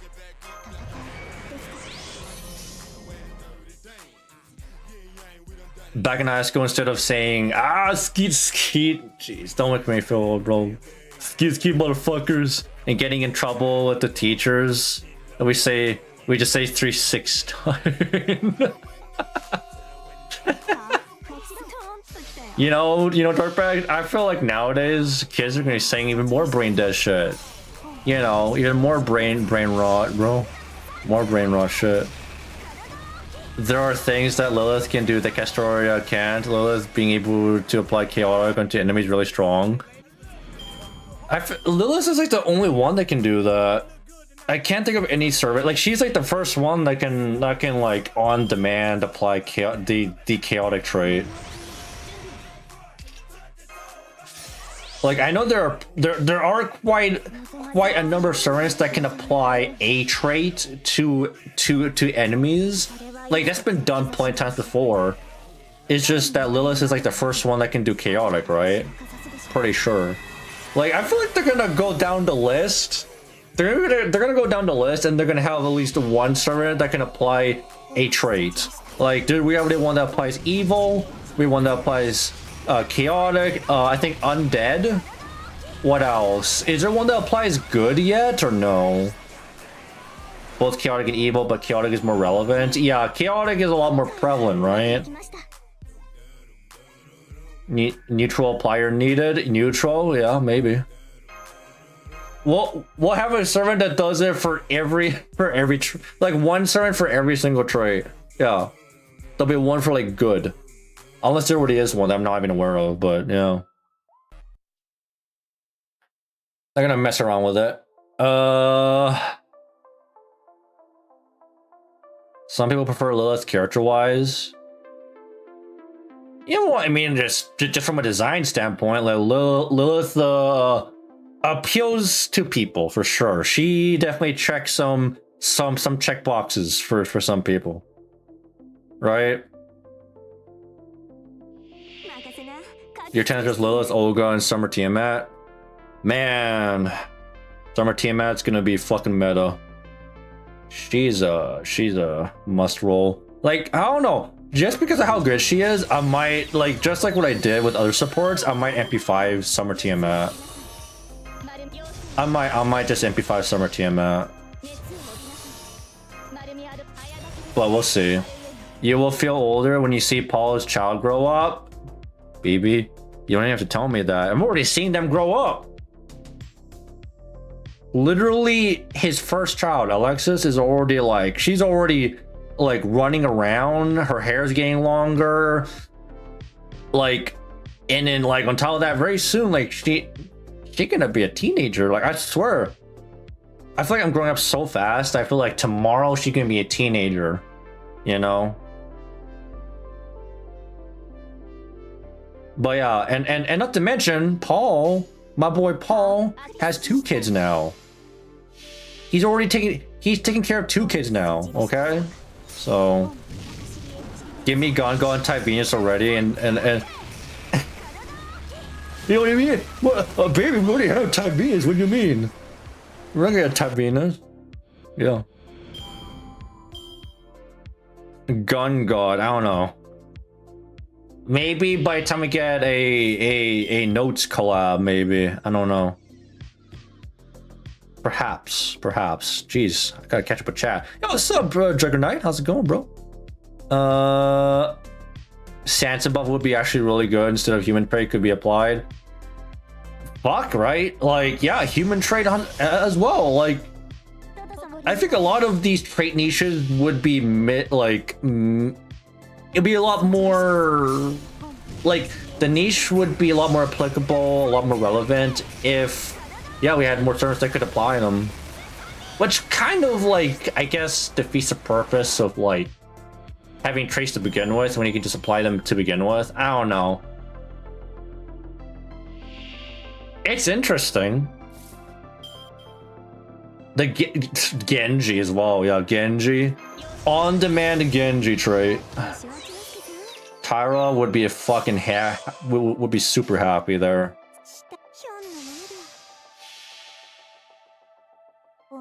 You need Summer Tiamat for the Grand Archer fight also. Well, yeah, she'll definitely shine there. I'm just saying for like general like Minturn uses. I feel like I've already seen some like setups with Summer Tiamat, and boy, she ups the ante, man. I swear, a lot of these future servants are gonna make CQ runs or Minturns that would not be possible otherwise, you know? Like, they'll make my already like strong servants even stronger, basically, right? Borrowing a Summer Tiamat's probably enough. I just want my own Summer Tiamat. Totally not because I want people to use my Summer Tiamat, you know? But also, by the way, we need more extra class slots, man. So that like we can have like, I want to slot in my Bazette, you know. We can only slot in so many servants. Maybe we can get more. Can you imagine we get like 3 more setups, 3 more support setups? So in total, we go from 3 to 6, and that's including event. That's a lot, actually. Yes, young Moriarty does apply evil, so that's actually nice. Genji command code. A Genji command code would be disgusting. Yeah, I mean. A command code like the Roma one, like that one's actually a really strong command code.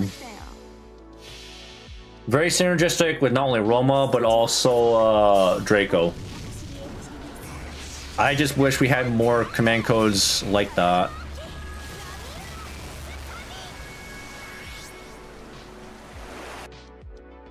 We'll get another extra class next year. No, I'm talking about like support slots, you know? Like, I feel like at this point, maybe, just maybe, each extra class should have their own support slot at this point. Like, we're getting a decent amount of extra class servants that maybe I think they like deserve their own slot. Maybe, right? Maybe it's too much to ask, but yeah. So find your best friend and tell him when you die, he can sell your kidneys, then die of kidney failure. My God. What I want to do? How? I don't know. I don't know if I want to cremate my body or donate my body or bury it. I don't know. I don't really want to think about that right now. People will start asking for a grant for each new slot you expand. Hey? Why not?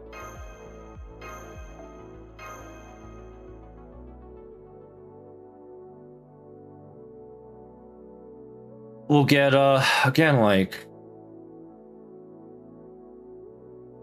And also, by the way, I guess that's not even taking into account the fact that maybe there's still room for new classes too, right? Because like, yeah, sure, we'll get maybe new slots, but maybe we'll get new classes.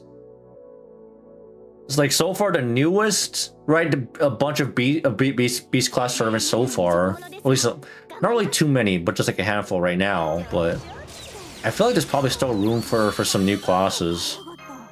Maybe.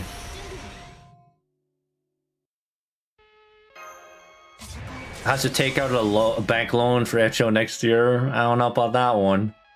I don't know about that one.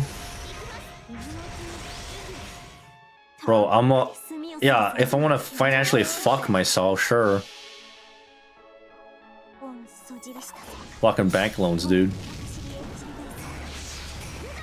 I was in Fox chat the other day and I came up with the best troll. Oh, really? What did you do to my boy Fox? I'm already... Oh, baby, I'm already pretty much a fucking unk at this point. People... I'm already being called Tito. At least in Filipino, uncle... Uncle in Filipino is Tito. So, yeah. I'm already a fucking unk. I've been an unk for like 5 years now. I feel like...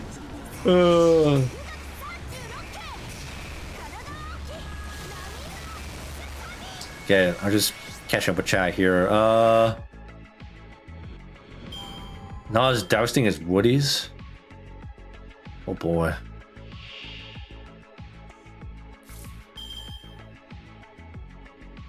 Okay. It does feel like there are enough rulers, Avengers, alter egos, maybe foreigners for them to add 2 more. Exactly. That's exactly what, like that's what I'm saying. So maybe it won't be every extra class. Like maybe I could see it for like the older ones, like ruler and Avenger, because like they've been around long enough. Yes. And even more so, or not more so, but even potentially alter egos and foreigners, because yeah, those classes have been around long enough and they've, you know, the roster for those classes, it's already getting pretty big enough. You know, it's getting pretty big enough. They could, I feel like they deserve their own slot. And then potentially in the future, we can look at pretenders, you know, possibly. Hey, what's up, Nico? How's it going? How goes your day? How goes the grind? We're just doing some brain dead ember farming while we await the next event in the next week. I guess next week at this point, really.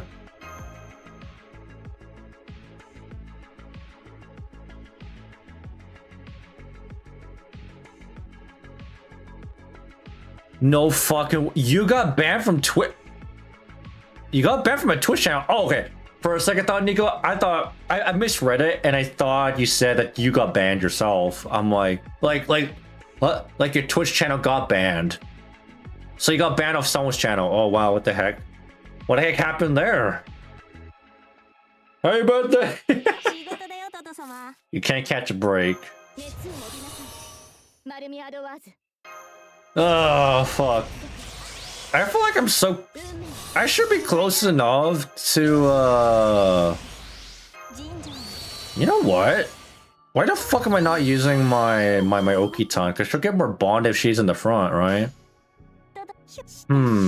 Actually, never mind. No. It's fine. I actually... Not Okita. Focus is the priority because, like, she needs a shit ton of bond still. I need to bond 11 her for the 120.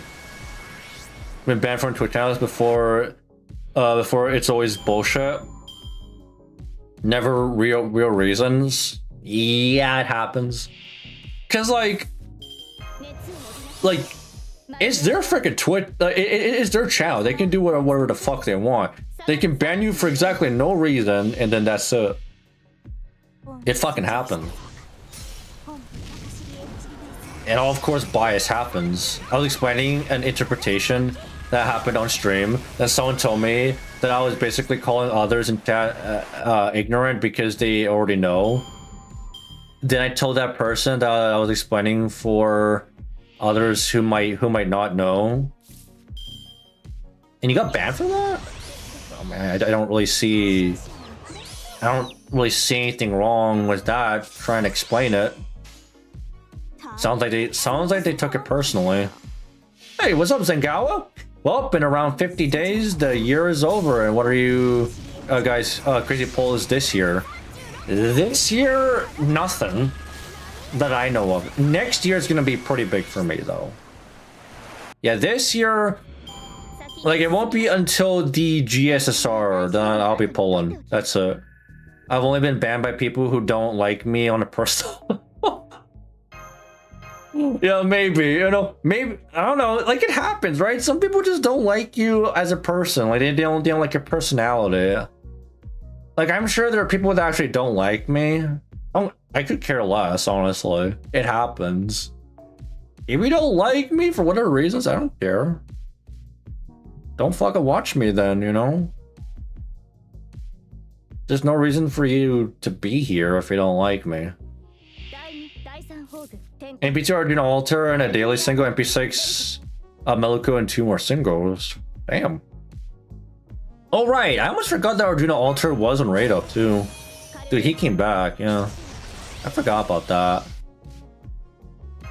Like, we actually got some good banners, like, this week. Some pretty good bait banners, mind you. Bait banners. These are good banners, but, like, unless you, like, don't have them, or you're like lacking, yeah, these are bait banners. Then I got banned, so I tried to do the request and couldn't, but I got mocked by the streamer who twisted my words and said I made up shit about me. Oh boy. That's something I would not want to fuck around with. I feel like that's the thing about the Twitch, like, streaming space. Like, some people are just not good people.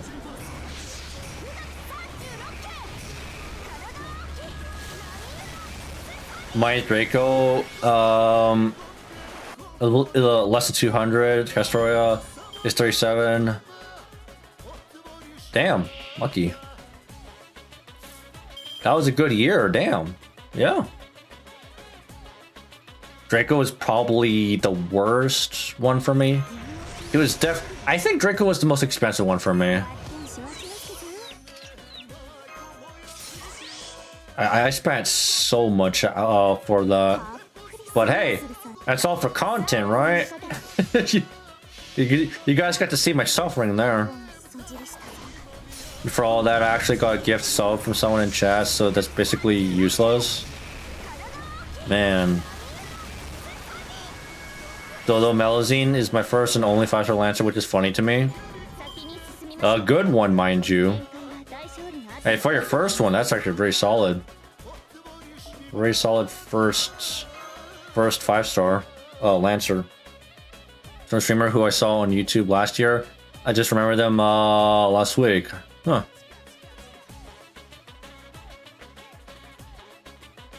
Yeah, I wouldn't really bother with them at all, you know? Worst part is that I woke up at 3 AM to watch their stream today. Man, what a way to start the morning, huh? Yeah, that's not good.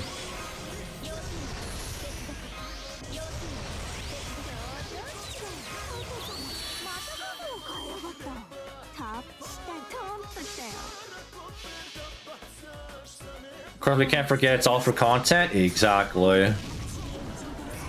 Silver lining is if it's a bad rolling session, it makes for good content. And if it's a good rolling session, it's still content. Right? It's just bad rolling sessions are more entertaining.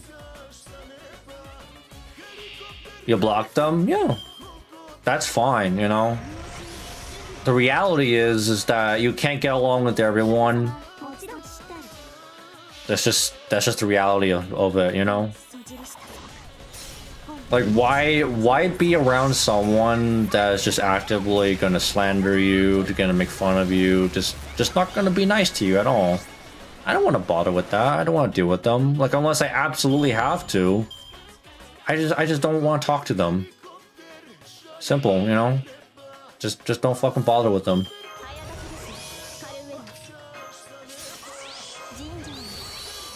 you know?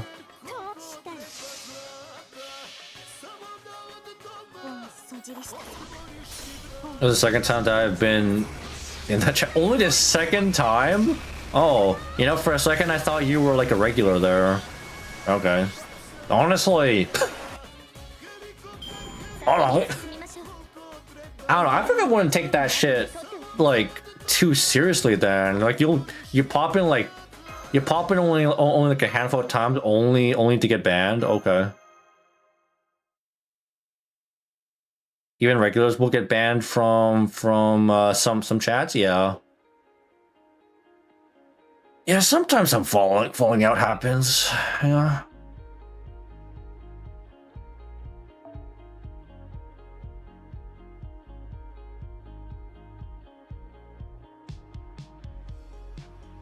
Like a disagreement happens, it gets personal. Oh boy.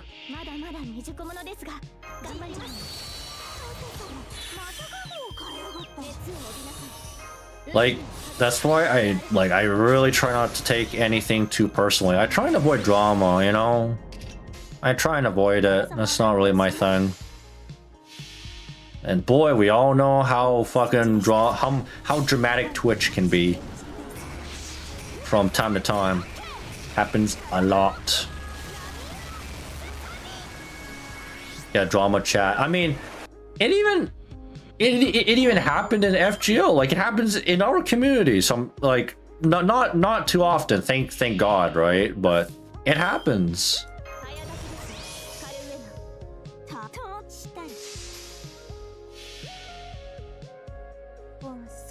Yeah, Hanako. It happened with Hanako.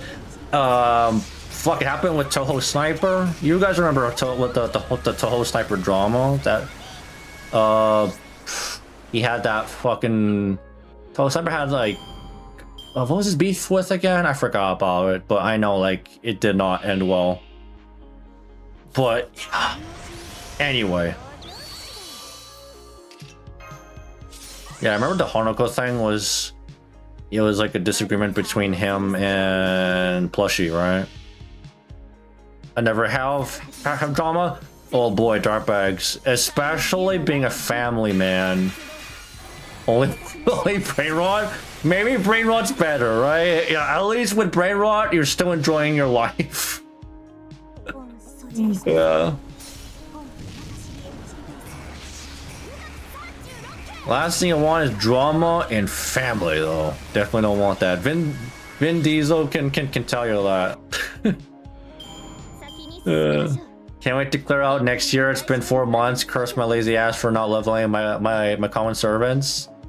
Oh boy, you're still up on Orte. Because I remember a while back you were trying to get past Lost Bout 6. Well, at least you know Lost Bout 7 isn't as difficult, in my opinion, but there's still a hurdle to be cleared there. To be fair. I'm not saying Lost Bout 7 is fucking easy peasy. There's still some difficulty to it. But, you know.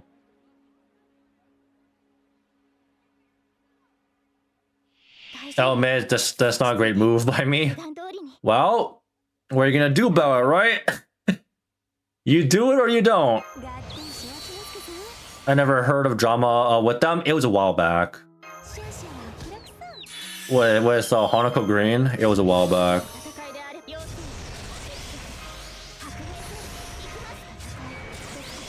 Like I still remember some of these dramas. 3 hours till daily reset. Oh man, you know, it's getting dark so early. I keep forgetting that it's getting dark like early now. Because I honestly thought it was like 9 o'clock here. I had to reset it because I didn't know that Ord had 2 phases. You know what I mean? Oh yeah. Yep. I know exactly what you mean. And it's annoying. Remember, or I don't think he, yeah, no. When Lost Bout 7 came out, wasn't that Nasu said that you gotta, like he was like encouraging people to like level up all their servants too. I think he said that. I used my 5 to 4 stars on the first phase. Yeah, you gotta I mean, at least you learn from there, right? Save your best servants for later. Is Jalter still a must summon on JP? Jalter? Jalter's decent. I don't think she's like a must roll. In comparison to like more modern servants nowadays, oh, she got power crept. Like Jalter got power crept. She still can compete due to her stats. Like her stats are the only thing carrying her. Her kit is outdated as fuck though. That's the only problem with her. If her skills were more modernized, then we can have that discussion. Otherwise, unless you like Jalter, I would not really try going for her. Remember when they said for the last 3 years we need to max bond as many units as possible? Oh yeah, I remember that. What happened there, right? Like, I mean, we actually have a purpose for like for max bonding now, right? We actually have a purpose. Because what was it? Like the bond, the bond 15 thing on like JP, right? She's always been a very good DPS, not a must. Exactly. Like Jalter will like you could say Jalter's like she's still somewhat competitive as a DPS. Like she's still up there. I don't think she'll ever be bad. She'll never be like truly garbage, but she won't be anything special either. She'll just be like straight up solid. Like we are way past like the days of like year 1 and year 2 when Jalter was like at her prime. Like Jalter was at her prime back when like there weren't too many like power creeping servants that like especially like back when like break bars weren't a thing. That's when Jalter like prevailed a lot, you know. Back pre during the pre break bar era, like Jalter was actually like disgusting back then.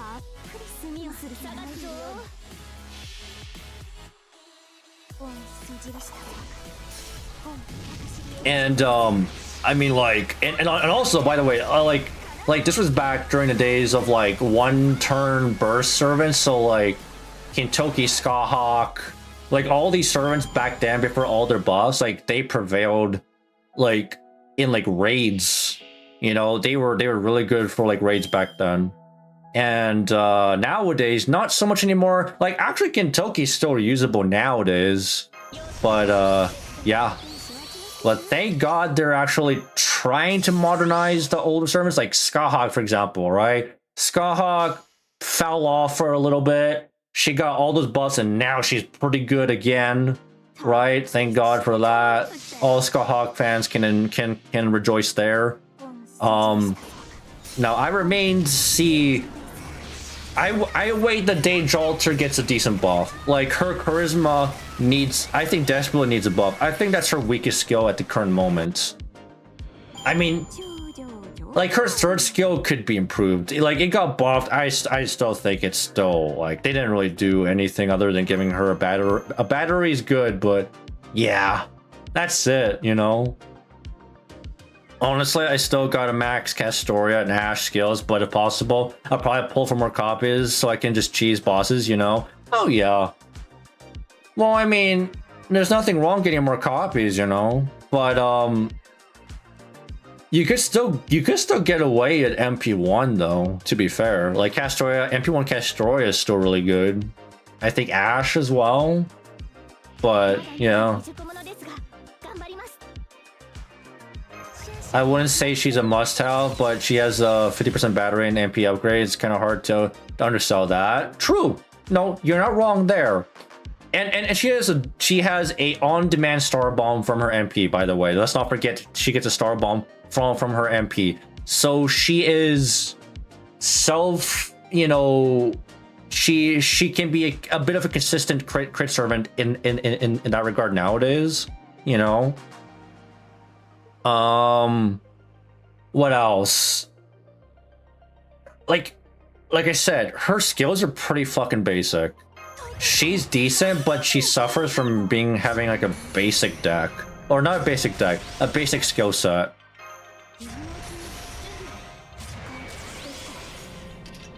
It's pretty vanilla, all things considered. It's pretty basic.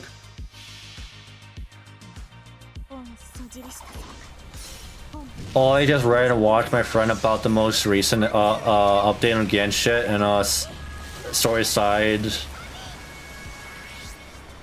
PowerPoint. Boy. I haven't really heard from Genshin in like so long. I feel like Genshin's just been kind of off the radar. It's not really been relevant for like a long while. Ever since they've been kind of not really doing much for the endgame content, right? Oh boy. Her best supports drop star bombs anyway, and being compatible with Coin means all the world. Oh yeah, no. Oh, 100%. That's why, you know, that's exactly the reason why just having the bare minimum battery, like, it's already like huge. Like, look what they did was like Hijikata, okay? They bought Hijikata in a similar light to Jalter in a sense that they didn't really change like the skill per se. The skill remains the same. They just added like a battery. They gave Hijikata a 3% battery, and that enables him to be compatible even more so with like Konskaya, right? That's great, you know. Yeah, that's fucking great. I still want something more spicy. That's my opinion. Like they could give Jalter something more spicy, something more exciting, I guess, to improve upon her skills. I'm getting a little bored about every servant getting a battery. Can we add some more flavor, you know? I'm not saying we need a fucking paragraph of a skill, you know, for a buff, but I'm just saying. Just my opinion. Tower Fantasy be rotting. I also haven't heard from Tower Fantasy. Like in terms of like gacha games right now, that fucking horse racing game's been popping off for a while now, right? What's it called? Uma Musume or whatever it's called. Yeah, that game's been popping off for a bit. What else? Like, I don't know. I guess Honkai Star Rail's been kind of right? Honkai Star Rail's probably been in an okay spot right now, right? I don't know. I have no opinion about it because I haven't played Honkai Star Rail in like a while. Battery's a must. Be this tall. Too high. Yeah. Well, I'm not saying like not having a battery is like makes a run impossible, like for like CQs and shit. I'm just saying it helps a shit ton though. Oh, it helps a shit ton.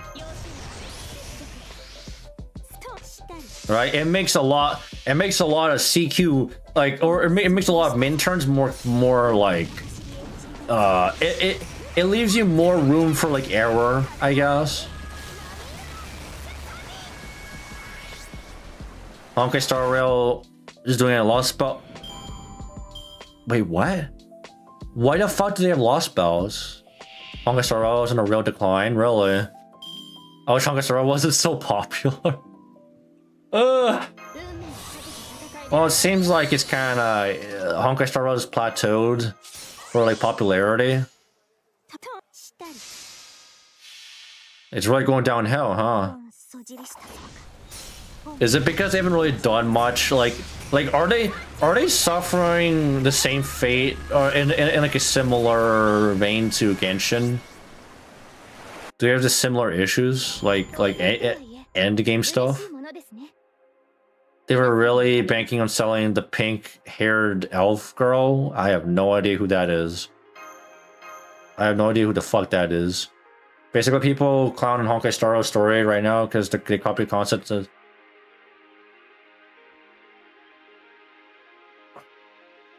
What? What are you doing? You know, for a second thought, I thought like, do they have Nasu at the helm right now? What's going on there? Like, I thought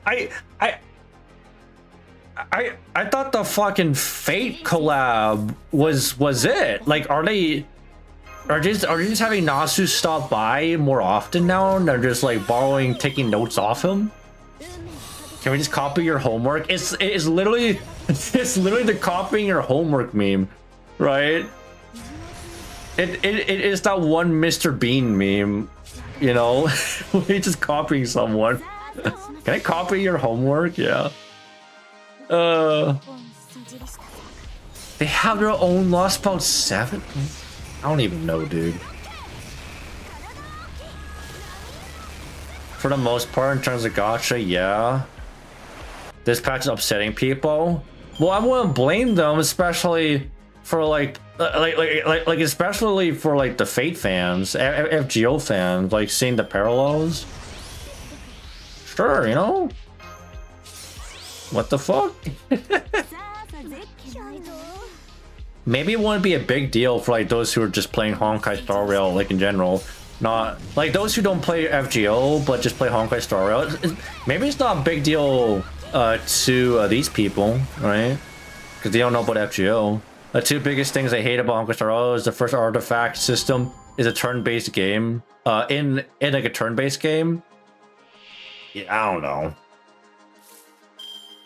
The only reason why I played Honkai Star Rail is because like I love playing turn-based games. That's my kind of thing. I'm not one to be too sweaty to play like all these like action-based games, you know? Like Zenless Zone Zero, probably not my thing, I'll be honest. Malignant power creep? What's malignant?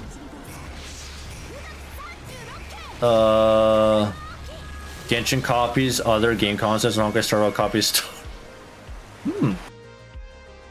What the fuck is the MiHoYoverse doing? What the heck are the guys doing there, man? Getting a lot of hate due to the power creep. Is like, so like there's the way they're executing their power creep probably isn't fair, is it?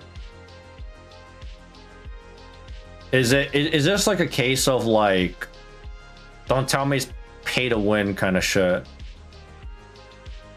Like FGO has kind of had a bit of that, but you know, I feel like it's not that big of a deal. Because at least with like FGO, the difficulty isn't like impossible. Well, I say it's not impossible, but sometimes it's not fair. But yeah, the way that Honkai Star Rail was set up was always going to mean that game was going to suffer from runaway power creep. Amazing people held out for this long before breaking. Man, I don't know. Like I could have been playing that. I could have continued playing Honkai Star Rail.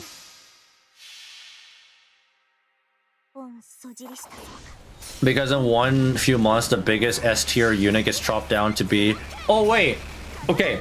Also another thing, they don't buff old units, do they? That's another problem. Is if they don't buff old units, then like the power creep becomes even more prevalent. Inflate the HP even more. Bro, that's literally what FGO is kind of doing, though, right? Like with the farming nodes, like 90 plus plus. I feel like that's nothing special, right? I feel like the power creep wouldn't be too big of an issue if they just buff the older units. Someone has a messed up kid, assassinated the established character for last minute self-insert. Okay. I have no idea who these characters are, I'll be honest, but okay. What's the romantic theme?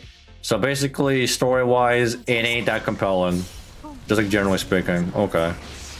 Well, I'm not a Honkai Impact nerd myself, so I wouldn't know. At least in FGO, older turns get some balances. Exactly. So you mean to tell me is that they're not buffing the older units in Honkai Star Rail? If that's the case, that's a huge problem. That's a huge problem, because then if you're gonna render older units irrelevant and it's like a must-have to have these newer units, then essentially, like, these people that want to use their older units, like it just sucks for them, you know? Kafka got her at some point. They've been buffing older units, I think, but I don't think it's moved the needle. Really? You mean to tell me the power creep is just that insane? Or actually, let's be honest here, maybe their buffs aren't good enough. Dude, what do they do with the buffs? Excuse me? Is it that hard to buff a unit to make them, like, FGO? I feel like FGO is doing a good job when it comes to their buffs. Like for all the criticisms with some of the buffs, I feel like some of the buffs have been really fucking like bangers, right? Like, I know there's some questionable buffs sometimes, but other times there are some really good ones. And you mean to tell me that with Honkai Star Rail, they're just not doing enough? Every modern node is based around the Oberon multiplier. Yeah, I mean, again, like every couple years, there's one servant that breaks the mold. Like Merlin did that, introducing break bars. Oberon did that, introducing 9++. Like, yeah, it does happen. Thanks for the hydrate wog. Yeah, just the opposite problem. The game is too stagnant and nothing changes. Yeah, gameplay wise, I feel like you can't. Oh, man, I don't know. That's why I'm saying they could do a lot more with it. Grillfronts is like a great like game mode. It should be a fucking game mode at this point. Like, this should be a staple thing, in my opinion. Right? There should still be a spot, a place for like farming and lottos and shit. But I feel like Grillfronts, like maybe Grillfronts should probably have a spot in like the main story. Like maybe with the third arc coming, I assume there's gonna be a third arc with FGO. Maybe Grillfronts are the future. Maybe they could do something, you know, with that, you know. FGO still has a lot of potential, right? Like for a game this fucking old, I feel like they could still do a lot of creative things. Cheapening our entire experience with her so far, created a completely fabricated problem in base kit to force E2 pull. E2 is like MP2, right? A skin bow. There's a skin now, $2,300, where you have the main character in it with Syrian in her own. Wait, what? Wait, you have to pay for the skin. The skins are not free. Okay, well, there's a problem there as well. Yeah, at least in FGO, the skins are free. Thank God.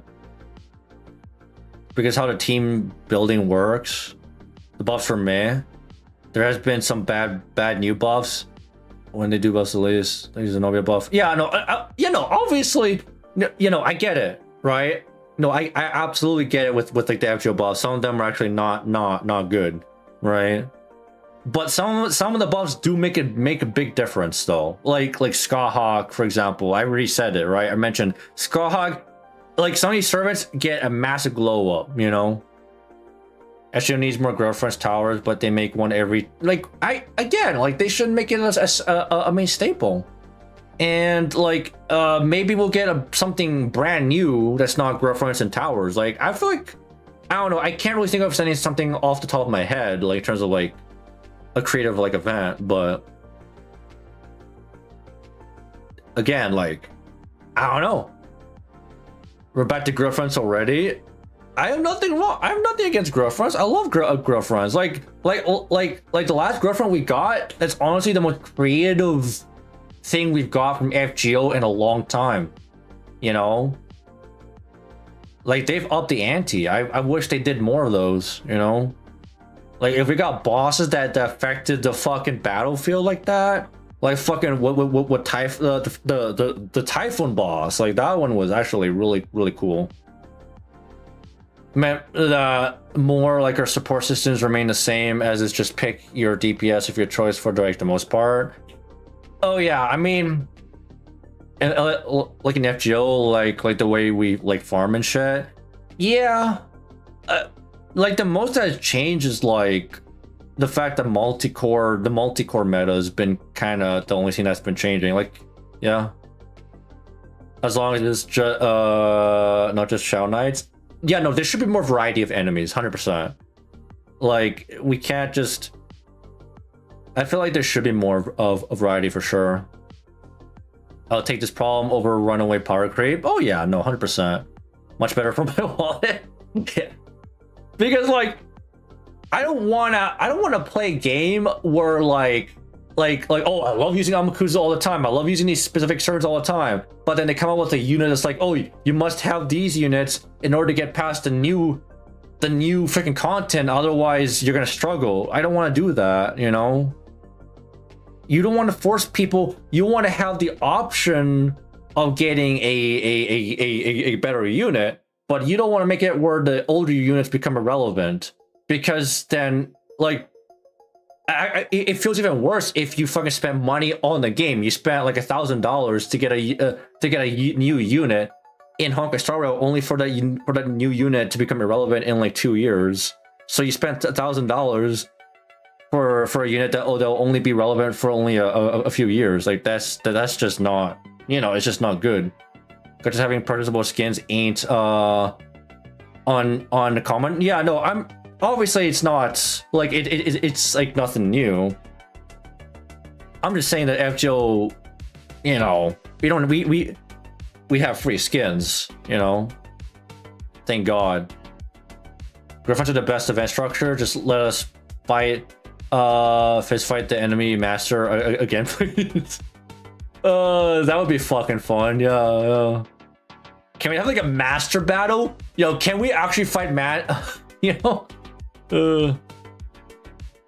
Command powers. Yeah. Not being able to throw hands with enemy master sucks. No, can't. Not just bonking them. Can we actually have like an actual master battle? So, I don't know. Maybe. I don't know. Maybe. Monte Carlo would be less popular if we didn't have a Bond 15 ceiling. It's kind of a socially constructed meta. Yeah. Yeah. I mean, thank God for the Bond 15, like yeah, no, thank God for the Bond 15, like they added that the Bond 15 benefits only JP. Thank God for that. We already have people regretting rolling Draco because Summer Castoria in the same year. Imagine in future years. Well, I still think Draco's good. Just because Summer Castoria comes out doesn't make Draco bad. And not to mention, like, she has her novelty, like, in like certain scenarios too. Like these, they have certain niches that they excel at, right? Always remember, when life gives you lemons, fuck the lemons and grab a beer. Oh, facts, right? Chill with the beer. Master versus master mode. I don't even know how that would even go. I mean, I think back to like obviously in Fate, there are masters that can fight, right? What's his name? Kazuki, right? He could fight. He's a master that could fight. I mean, Rin Tosaka can fight herself too. She has some combat prowess too, right? Mages. Fate Zero, right? Some of the masters could fight. Fucking Kiritsugu, he has fucking guns, right? So I don't know. Yeah, carrying Kiritsugu, they literally had a master fight. That's literally peak. Yeah, that was literally the prime example of one. So I feel like if Ritsuka could fight a master by himself, I feel like now he's had the experience. I feel like it would go pretty hard. You could probably do it. Shiro can be stabbed. Yeah, you know he can, but he's Shiro, right? He's got the plot armor. So no less. Facts, yo. Ah, yes. I mean, remember who Ritsuka has been trained by? Exactly. I mean, he's grown. He's grown so much. Bro's got that character development. I mean, and plot armor. Let's not forget plot armor, right? Yeah. He's been through a lot. I feel like we could have some master versus master battles at this point. Yeah, maybe.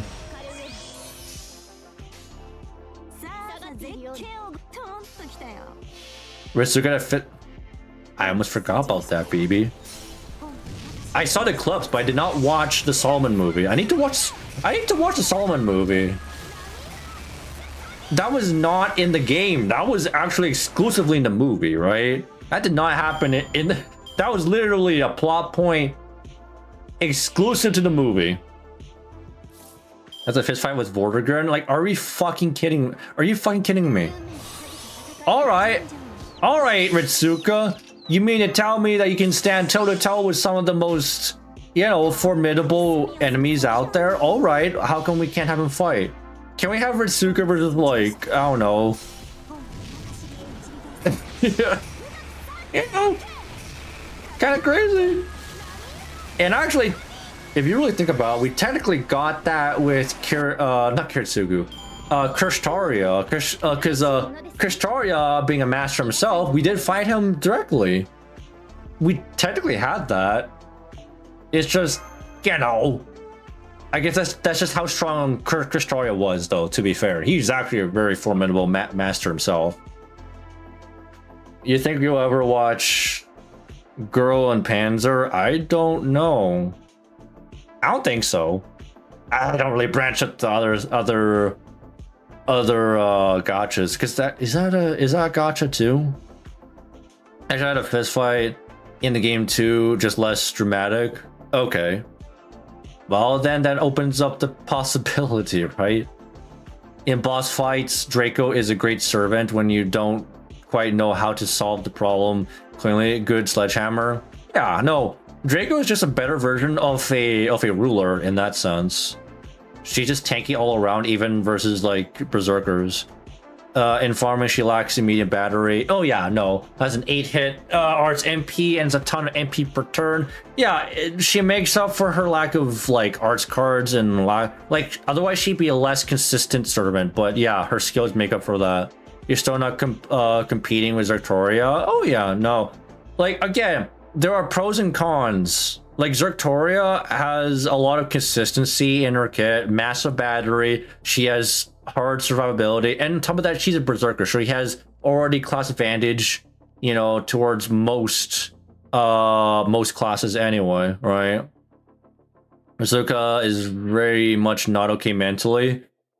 Yeah, I mean, I feel like a lot of the Fate protagonists have their own thing going for them, you know, like Shiro has a hero complex, right? Ritsuka's got a bunch of trauma, right? That'd be a good watch all along. I don't know, maybe we'll see. Ritsuka threw a lot of the bad guys. Oh, he threw a lot of hands, eh? Kind of like unlimited codes. I don't know, maybe take some inspiration, perhaps, right? It's mainly an anime. The gacha is only on JP. It's not even in the Play Store, I think. Really? Okay, never mind then. People build. Don't forget, people trauma builds. I mean, hey, it does. It's brutal, but it does. It's part of the character development for sure.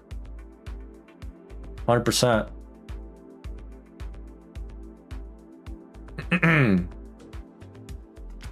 Iori does nothing but fight servants while being human.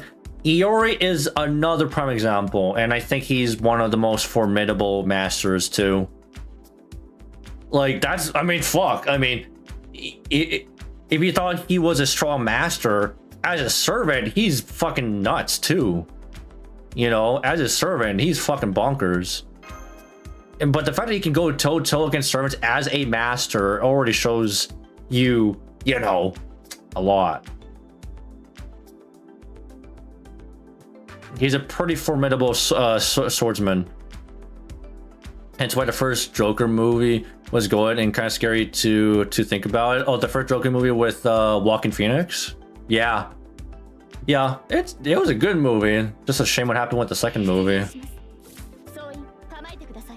I think as a servant, he actually is a bit weaker than when he was alive. Really? I was under the impression he was stronger as a servant. Really? You mean to tell me his pride when he was alive? That's actually kind of fucking nuts. That's actually nuts to think about. Is that the whole Joker thing? Is one bad day in general? Yeah. That's kind of the whole general gist of it. That's how Joker came to be, like, in the first place. At least that's one origin point for him. He hasn't unlocked the true strength of his swordsmanship like he did during his Holy Grail. Oh, when he manifested, okay. Well, I guess that does mean that there is a potential to manifest him during his peak then, right? I think I remember that's true since the same thing about Gil is true with Gilgamesh. When Gilgamesh was alive, he was stronger when he was alive. I don't know.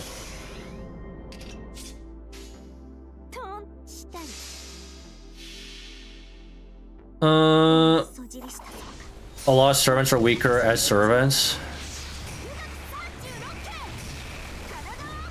Actually, never mind, you're right, because the more I think about it, yeah, because like divine servants especially, yeah, they get held back by their right, yeah. I remember that from the very like near the beginning of like when I started playing FGO, that divine servants get held back by like their servant container, right? Like they're not as powerful as their full potential as, you know, their full divine being. Yeah, no, I get it now. Yeah.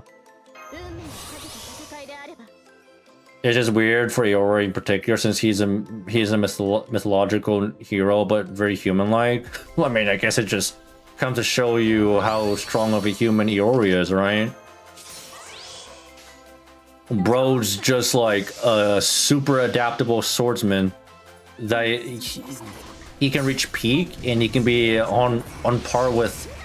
I mean, I don't know if he'd be on par with, like, would you say Iori could potentially rival like someone like Musashi then in that case, right? Don't forget beast servants, especially, you know, beast servants, yeah. Tiamon's a prime example, yeah. Senpai Harakode was not a particularly strong human. Yeah, but then I guess the opposite is true. Yeah, Charlotte Corday. And could you even say the same like Nobukatsu? Like some of these servants should not even be servants because they're just that weak. So Nobukatsu, Jason, these characters shouldn't really be servants, and yet they became servants, right? So in that sense, they're stronger as servants than they were in their legend, right? All we know is that he was a son of Musashi. Oh fuck, you're a son of Musashi? Okay, so then that explains. Well then, well, I guess that's yeah. What more can I say? But Fateori was that fast learning swordsman who had an unknown cap. He never got a real legend on top, he got a cap.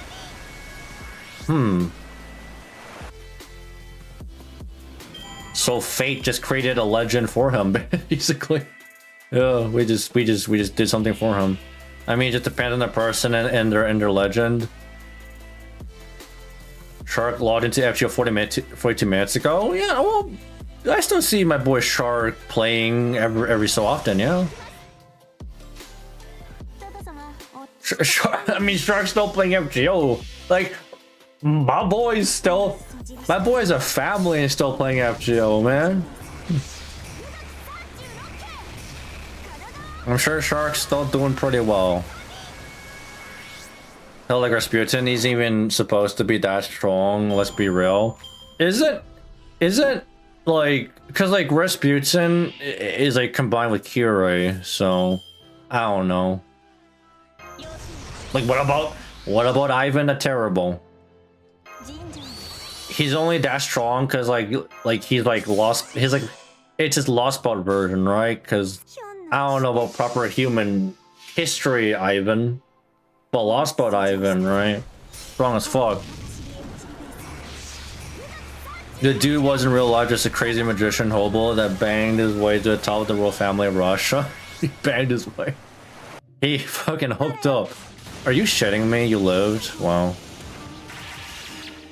Rasputin is was it amalgamy? He is carried with divine spirit and pumped into him with Angra juice. Exactly. Like, you can make some bullshit. You can make up some bullshit like that to make them strong. With Fate, with FGO, or just Fate in general, you could do anything. You could really create up the most bullshit thing to make someone strong.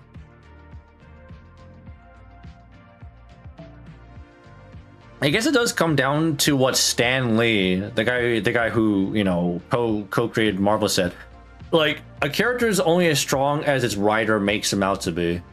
So in this case, Nasu was like, yes, let's make Rasputin strong because and then there's a reason for it, you know. This character is strong because said reason. Said bullshit reason. You can make even the weakest character strong because of said reason, you know. They get their time to shine, right? So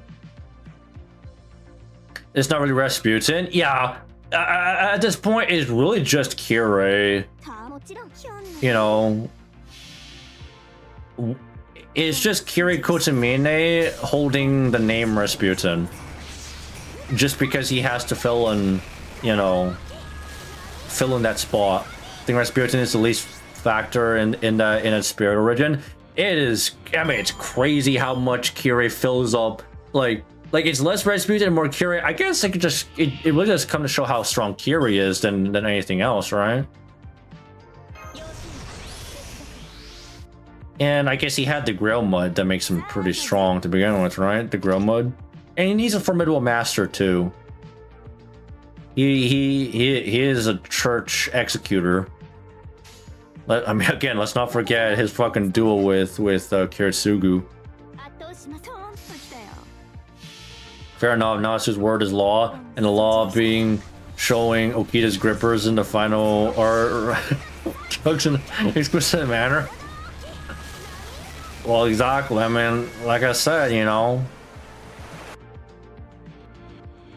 And let's not forget that Nasu, like, the rules of FGO tend to be broken a lot too. They do tend to be broken. Just because a rule is written in Fate or Type Moon doesn't mean it cannot be broken for whatever fucking reason. It's been done time and time again. Like, Rasputin is just Rasputin by name and put it in as a basis, but he's more Kirei with the power of Balu and Azi, Dahak, and Angra Juice. Yeah, I mean, that also explains why he has the dragon trait, right? He has a bit of dragon in him. And remember the moon trait, the rules are suggestions meant to be eventually turned on their head. In other words, rules were made to be broken, right? Fucking A. It might as well be the certain verse, because remember, certain verse, anything goes. Rules don't mean shit, man. They're more like guidelines, really. Yeah, rules are more like guidelines.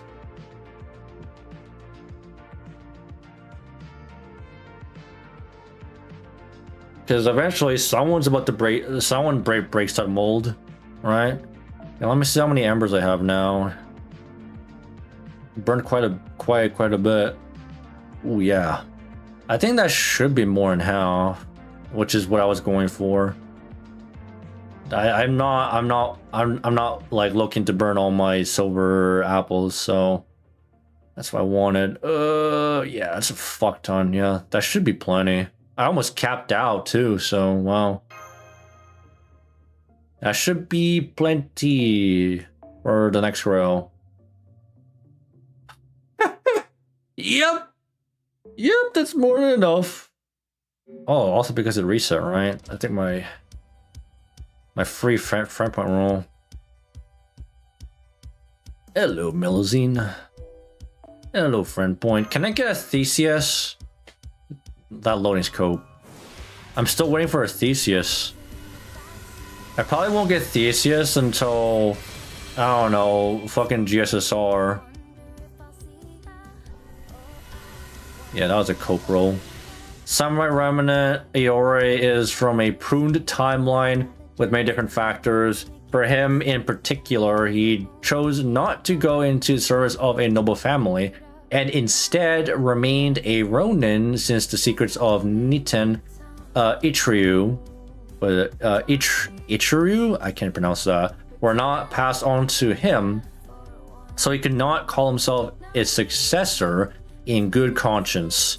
Yeah. A pruned timeline.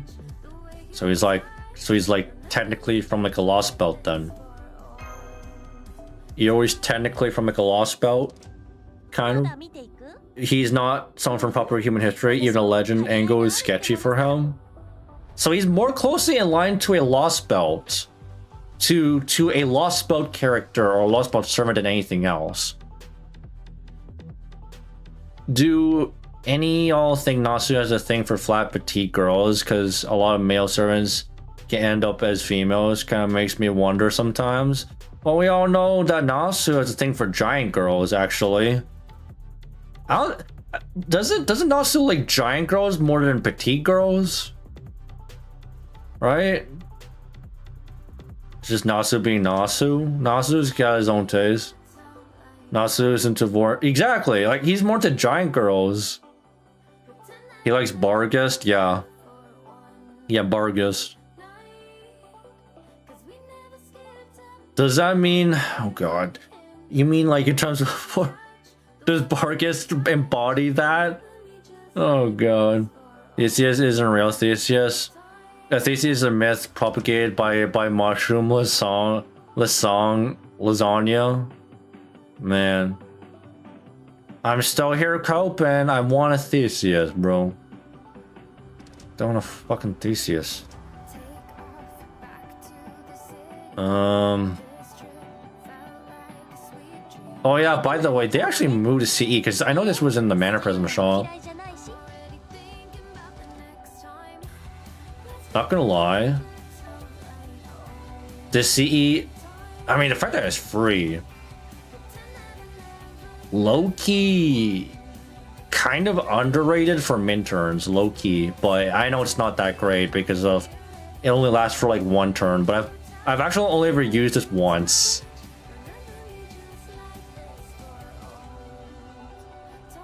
It's not really practical, but like I've only made use of that CE once.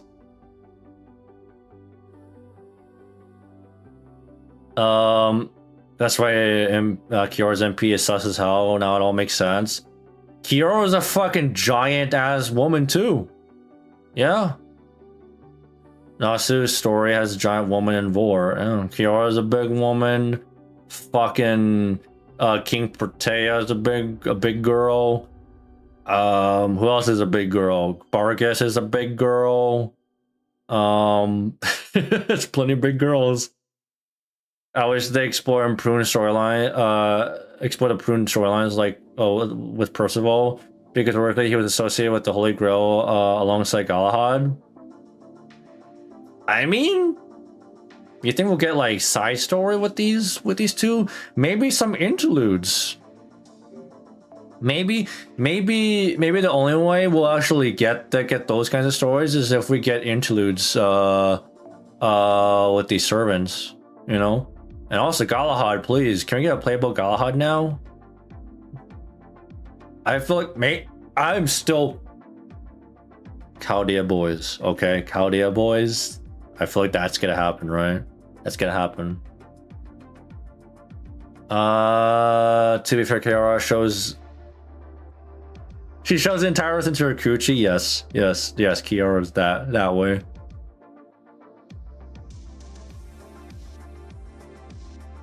The OG CCC boss MP. Oh, that's her. That's her boss. That's her boss MP. Never bought any of those Mana Prism limited shop. Because I don't know which are good to get. Okay, well, if you want my opinion, actually let's talk about it because you haven't really thought about it. Any tips? Okay, here are the CEs I would highly recommend getting right now at the current moment. So number one, I would say this is like not like in any order. Holy Night Supper is still pretty good nowadays. Because of course you get the starting charge, MLB 50%, you get crit, and you get MP damage up. So this is a pretty solid CE right now. Let me think. This one, I would say this one less. So this one I would say caters more to. You maybe want to put this on like a support. I feel like this CE fits a support servant. Like you put this on like Merlin, for example. But I would not probably like if you're looking for like a primary DPS CE. This is not up there. It's more support. It's probably it's definitely up there. Sumo is like a must-have in terms of all the CEs here. So yeah. 50% starting charge and a permanent attack up. Like, what more could you want? This is still a very solid CE to have. Like back in the day, this was like god tier. It's still good, but back then, holy shit, it was like, I mean, pun intended. It was a golden ass CE. Holy Night Supper is nice, not card dependent. Exactly, it's like universal, basically. Exactly. Same thing with Sumo. It's universal. That's why I would recommend getting these two. What's this one again? Starting charge. Okay, this one is more support. Yeah, I would not really look at this one unless you want Merlin to heal a bit more. Oh, that's it. Okay. Oh yeah, and I guess we get these C's too, but terms of mana prisms, as far as mana prisms are concerned at the current moment, it would be Holy Night Supper and Sumo. And then below that, you could probably look at his rightful place for support reasons. And maybe Scholars of Chaldea. Actually, there is an Involve Pierce CE, right? This is more niche. Where the this one, I think, right? It's a quick CE though.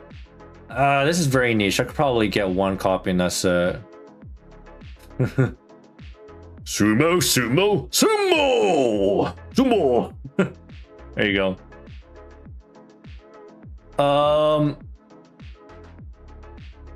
Oh shit, let me catch up with chat. Joe Virgin skipped the. Well, yeah, understandable, because unless we get an R-rated version of FGO, yeah, no way. I mean, funny enough, because you know the origins of Fate. Same thing with the Reprism ones. Never bought any. Okay, I guess if you want to take a look at the Rare Prism ones, this one would be a decent pickup, but it's more situational because of the Involve Pierce. But there might be some times where you want it. This one's not a bad pickup. This one's also situational, but there are plenty of divine enemies out there. 50% starting charge and about, I think it's 3% divine damage. Divine damage. So yes, this one's actually pretty good pickup as well. Joint Recital. I know like Joint Recital has been known to be a decent buster CE, but I would probably prioritize the starting charge ones more. This one's more catering to like DPS. I wouldn't really look at this one too much. Appreciate the Lark BB. I mean the other shop, the ones with the CE bundles. The CE bundles? Oh, then Home Press would work in Lobo against. Oh yeah, no. That CE would definitely go well against with Lobo for yeah, what's about 7.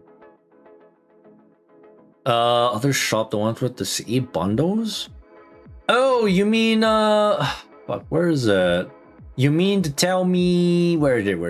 I know which one you're talking about.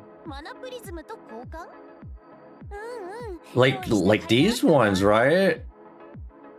You mean like this bundle, right? Lunchtime is still a solid choice. I think it's still been like the go-to for bond for maximizing your bond gains. So if you mean these CEs, I would highly recommend Lunchtime first. And then fuck, I mean personal training as well. Like I mean that's for Matt, like if you want to level up your master level faster. It's going to be a lot more helpful, especially the fact that they're going to increase the level cap even more in the future too. To a lesser extent, this one, because Mystic Code experience, you're not really worrying about that as much. Like you're playing the game on like a daily basis, and you're going to get like a level 10 Mystic Codes like eventually anyway, right? Like I know like the Lost Belt Mystic Codes that we get, like the new plug suit, that's gonna take a long time to level up. I wouldn't really worry about those too much, in my opinion. There's a lot of good bond prism CEs coming down the line. Oh yeah, for sure. It's just that if you're looking to get like your first bundle CEs, I guess Lunchtime is not a bad pickup, right? I've been chugging the Master Experience CEs to get that one extra cost. Exactly. Like I'll show you my setup right now. Leveling Mystic Code is painful for me. Yeah, it does take a while. I just don't think it's that. It obviously helps level up your Mystic Code because you get more value out of it. I just feel like it's not as big of a deal as like leveling up your master level or like getting more bond, because like bond affects your servants, because then more bond means you get more servant coins. More servant coins means you can potentially level up your servants till 120, get more pens unlocked, right? And then increasing your master level means that you increase your party cost too, right? So I feel like it's more important there, versus leveling up your Mystic Code means you get more value out of like, you know, the fucking damage here, you know? It doesn't really, I feel like it's not as important. Of those 4, only like 1.5 of those actually scale up with the levels. Yeah. Because they've released a lot of these CEs over the years. Like this is my personal setup that I've been going on. Like I just like doing the bare bones, you know, doing one for master level. I like doing a mix. Oh, actually, I shouldn't. I'm a fucking idiot. on that discussion, as you get more of these CEs, you can talk about the ones that are actually split too. So I would talk about the ones that are split by 2. So these like dinner time, for example. This one's good. and I'll probably actually use this one personally. But yeah, you probably want to focus on like the ones that give you like 10% of each, and then maybe in the future as you play the game longer, maybe look at the ones that actually split. So recently maxed all my mystic codes. Okay, then you go, right? Then you're good. No need to worry about these ones, you know. That's why I'm saying it's not as important, you know, because you'll get them, and like you're gonna be playing with these mystic codes, like, well, not all of them, because some of them are more niche, but it's not that difficult. It doesn't really take as long to max them out in comparison to, per se, maxing out your master level or getting a bond 15 on a servant, you know. So like one of these ones in the future, per se, the ones with the friend point, I don't know, I feel like it's not like, I don't feel like it's not that big of a deal. I feel like you get more value out of these ones that are actually split.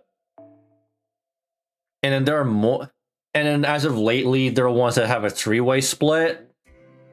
I don't really like these ones as much, in my opinion. I don't like them as much. Like, unless you don't have a better CE, these ones, sure, but I personally don't like the 3-way split ones. Like, if you're doing a 6 CE farming, you know, I don't really like the split ones at all. The FP ones, okay, I guess. Yeah, I don't know. See, the only reason I can think of doing, like, at best, the 2-way split ones would be the second like the second in priority. I would focus on the single. Hold on, let me actually get all these ones. Even the QP one, by the way. There's the QP one as well. I almost forgot about that. Like, where is she? QP is fucking important.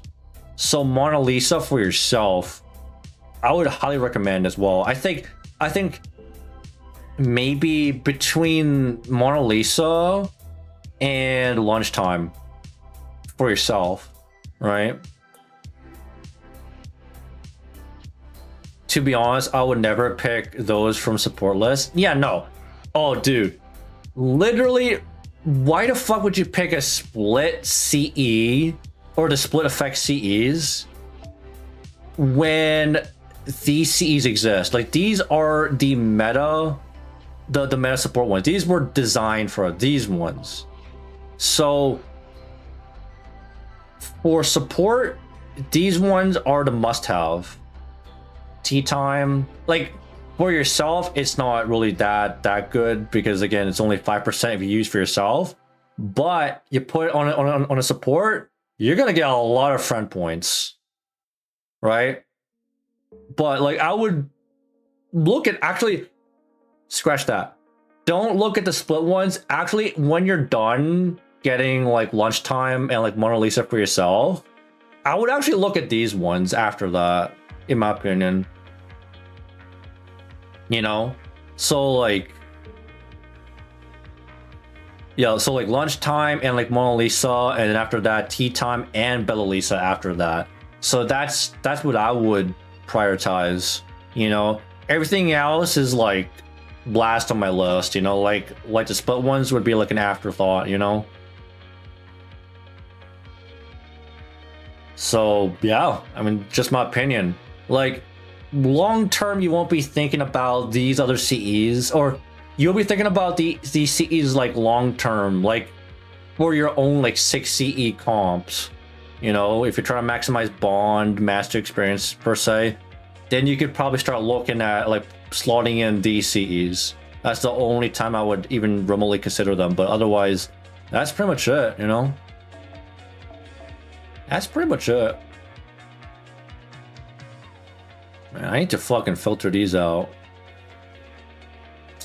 I was thinking for a second if we could, if I have actually one of these material CEs that can actually MOB. We still haven't, but anyway. So just an example, as you can see here, like these are just examples.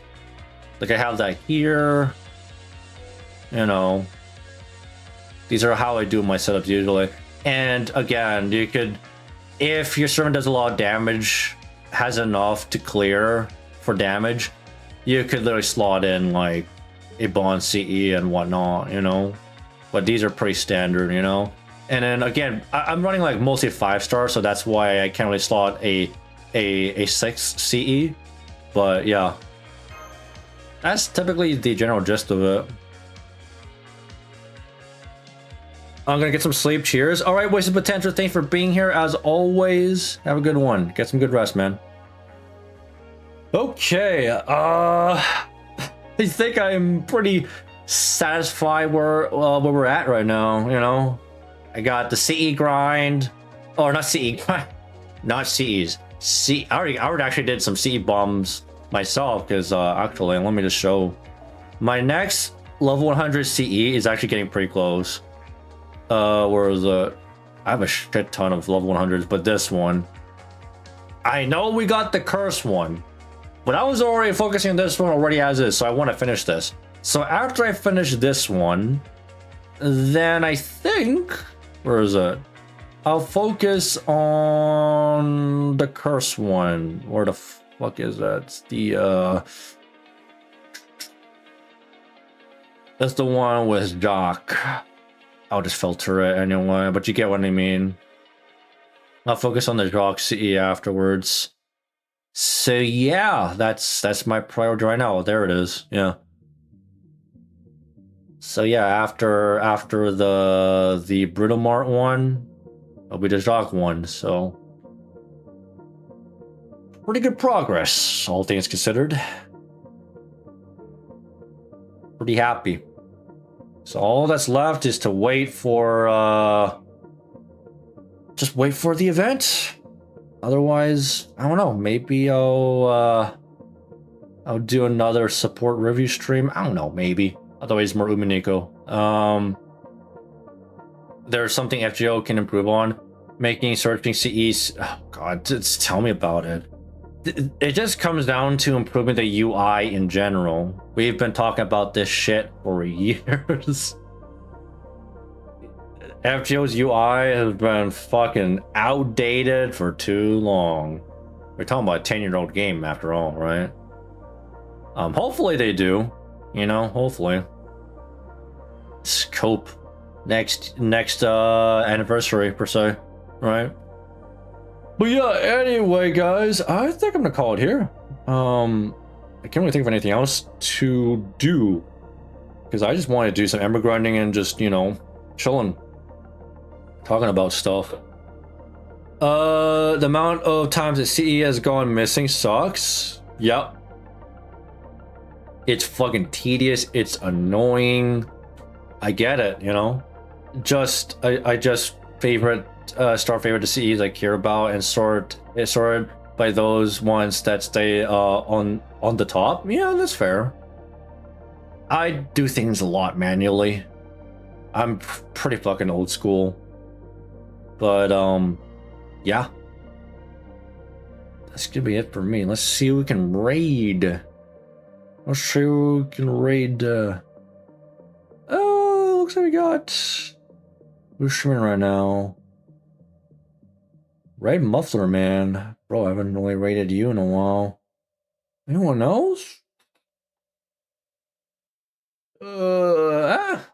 Fuck it. It's been a bit.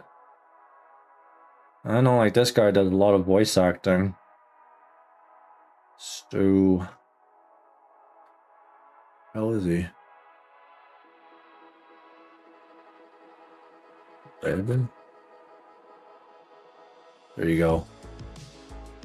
Okay, guys. We'll be back for more potentially Fago. We'll see if I might do another support review stream at some point, but otherwise, yeah. Thank you all for tuning in. Let me see. Yeah, I give Red Muffler Man some love for me, guys. And as always, good luck with the rolls, good luck with the grinding, and I'll see you guys next stream. Peace. Peace, yo.